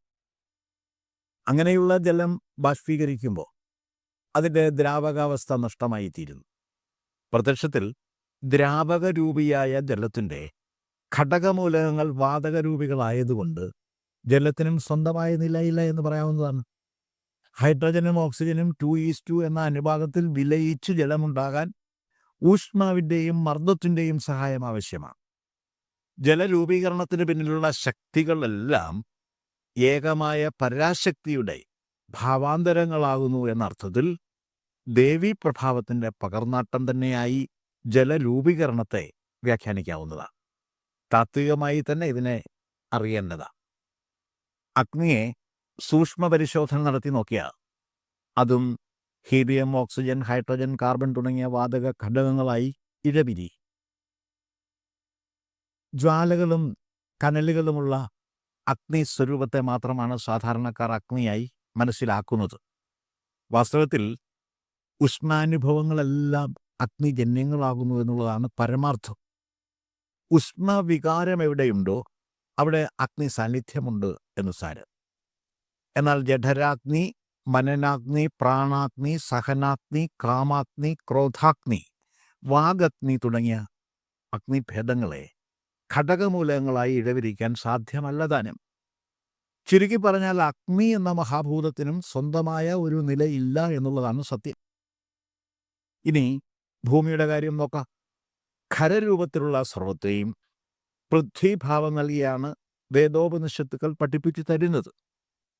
എന്നാൽ നാം ഭൂമി എന്ന പദം കൊണ്ട് വിവക്ഷിക്കുന്ന മഹാഭൂതം മണ്ണും കല്ലും പാറക്കെട്ടുകളും പർവ്വതങ്ങളും വൃക്ഷങ്ങളും സസ്യലതാദികളും പക്ഷിമൃഗാദികളും മറ്റനേക കോടി ജീവജാലങ്ങളും അധിവസിക്കുന്ന കരകളും പുഴകളും കുളങ്ങളും കിണറുകളും മറ്റുമുള്ള ഭൗമപ്രദേശങ്ങളുടെ ആകത്തുകയാണ്. മറ്റൊരു തരത്തിൽ പറഞ്ഞാൽ താത്വികമായ പഞ്ചമഹാഭൂതങ്ങളും പ്രാപഞ്ചികമായ പഞ്ചമഹാഭൂതങ്ങളും തമ്മിൽ വ്യത്യാസമുണ്ട്. അറിവിൻ്റെ രൂപത്തിലാണ് ആ വ്യത്യാസം നിലകൊള്ളുന്നത്. ഇക്കാര്യമാണ് ശ്ലോകത്തിൻ്റെ 2-ാം പകുതിയിൽ നാവാദിതൻ വിഷയിതാവാസമറ്റ ഭവദാവാസമാക വിലസും ദ്യോവാണതിൻ്റെ മഹിമാവാലറിഞ്ഞു ജനനി വാഴ്ത്തുവാനുമരുതേ എന്ന് പറഞ്ഞിരിക്കുന്നത്. അറിവിൻ്റെ രൂപത്തിൽ ഭാസിക്കുന്ന ജ്ഞാനപ്രപഞ്ചത്തെ നാവുകൊണ്ട് രുചിച്ചോ മൂക്കുകൊണ്ട് മണത്തോ വാക്കുകൊണ്ട് വിശദീകരിച്ചോ തൊക്കുകൊണ്ട് സ്പർശിച്ചോ ചെവി കൊണ്ട് കേട്ടോ മനസ്സിലാക്കാൻ സാധ്യമല്ല. അനുഭവിച്ചു തന്നെ അറിയേണ്ട ലോകമാണ് ജ്ഞാനപ്രപഞ്ചം. സർവം ഖലു ഇദം ബ്രഹ്മ എന്നും സദ്യോജാത ബ്രഹ്മ എന്നും ഉപനിഷത്തുക്കൾ വാഴ്ത്തുന്ന ബ്രഹ്മതത്വം തന്നെയാണ് ഉപസംഹാരത്തിൽ ഗുരുവിനാൽ വാഴ്ത്തപ്പെട്ടിരിക്കുന്നത്. ദേവീപദത്തിൻ്റെ വാഗർത്ഥം തന്നെ ജ്ഞാനസ്വരൂപിണി എന്ന ദേവീ ധ്യാന സമാപ്തിയിൽ ഗുരു മൊഴിഞ്ഞ ഈ ശ്ലോകം ഔപനിഷദമായ ദേവീ സ്വരൂപ ചിത്രം തന്നെയാണ്. വാങ്മയ ചിത്രമായി തന്നെ ഇതിനെ ആസ്വദിക്കാൻ പ്രാപ്തിയുള്ളവർക്കേ ചിത്രദർശനം അനുഭവിച്ചറിയാൻ സാധിക്കൂ എന്ന് മാത്രം. ജ്ഞാനേന്ദ്രിയങ്ങൾക്ക് അപ്രാപ്യമായ ദേവീഭാവത്തിൻ്റെ നിലയെ ആകവിലസും ദ്യോവ് എന്നാണ് ഗുരു വിശേഷിപ്പിച്ചിരിക്കുന്നത്. അന്തരീക്ഷമേലാപ്പിൽ പ്രശോഭിതമായ ആകാശമണ്ഡലത്തെയാണ് ദ്യോവ് എന്ന് പറയുന്നത്. പ്രകാശം ജ്ഞാനപര്യായമായതുകൊണ്ട് ദ്യോവിനെ ജ്ഞാനമണ്ഡലമായി വ്യാഖ്യാനിക്കാവുന്നതാണ്. ജ്ഞാനജ്യോതിസായി സർവത്ര സർവ്വതിലും നിറഞ്ഞു വിരാജിക്കുന്ന ദേവിയെ വാക്കുകൾ കൊണ്ട് വാഴ്ത്തുവാൻ ആരാനും സാധ്യമല്ല എന്ന് സമർത്ഥിച്ചുകൊണ്ട് ദേവീപ്രഭാവത്തിൽ വിലയം പ്രാപിക്കുന്ന മഹാഗുരുവിൻ്റെ സ്വാനുഭവ സാക്ഷ്യമാണ് വാങ്മയ രൂപത്തിൽ ഈ ഉപസംഹാര ശ്ലോകത്തിൽ അവതരിപ്പിച്ചിരിക്കുന്നത്. ലോകത്ത് എവിടെയെല്ലാം എന്തെല്ലാമുണ്ടോ അതെല്ലാം പ്രകാശാത്മകങ്ങളാകുന്നു എന്നാണ് സദ്യോജാത ബ്രഹ്മവിവക്ഷ ഉദ്ഘോഷിക്കുന്നത്. ജ്ഞാനജ്യോതിസിനാൽ പ്രകടീഭവിക്കപ്പെടുന്ന സദ്വസ്തുബോധം തന്നെയാകുന്നു ബ്രഹ്മം എന്നാണ് അതിൻ്റെ പൊരുൾ. ആകവിലസും ദ്യോവാണ് ദേവിയുടെ ആവാസം അഥവാ സ്വന്തം നില എന്നാണ് ഈ പറഞ്ഞിരിക്കുന്നതിൻ്റെ പൊരുൾ. സർവം ജ്ഞാനമയം എന്നു തന്നെയാണ് ദേവീമയം എന്ന പദവും അർത്ഥമാക്കുന്നത്. ദേവിയെ സർവത്ര സർവ്വതിലും വിരാജിക്കുന്ന ജ്ഞാനസ്വരൂപിണിയായി ദർശിച്ചുകൊണ്ടും അങ്ങനെയുള്ള ദേവീ സ്വരൂപത്തെ വാഴ്ത്തുവാൻ താൻ അശക്തനാണെന്ന് പ്രഖ്യാപിച്ചുകൊണ്ടും ജനനി നവരത്നമഞ്ജരി എന്ന മഹത് കൃതി ഗുരുദേവൻ ഉപസംഹരിച്ചിരിക്കുന്നു.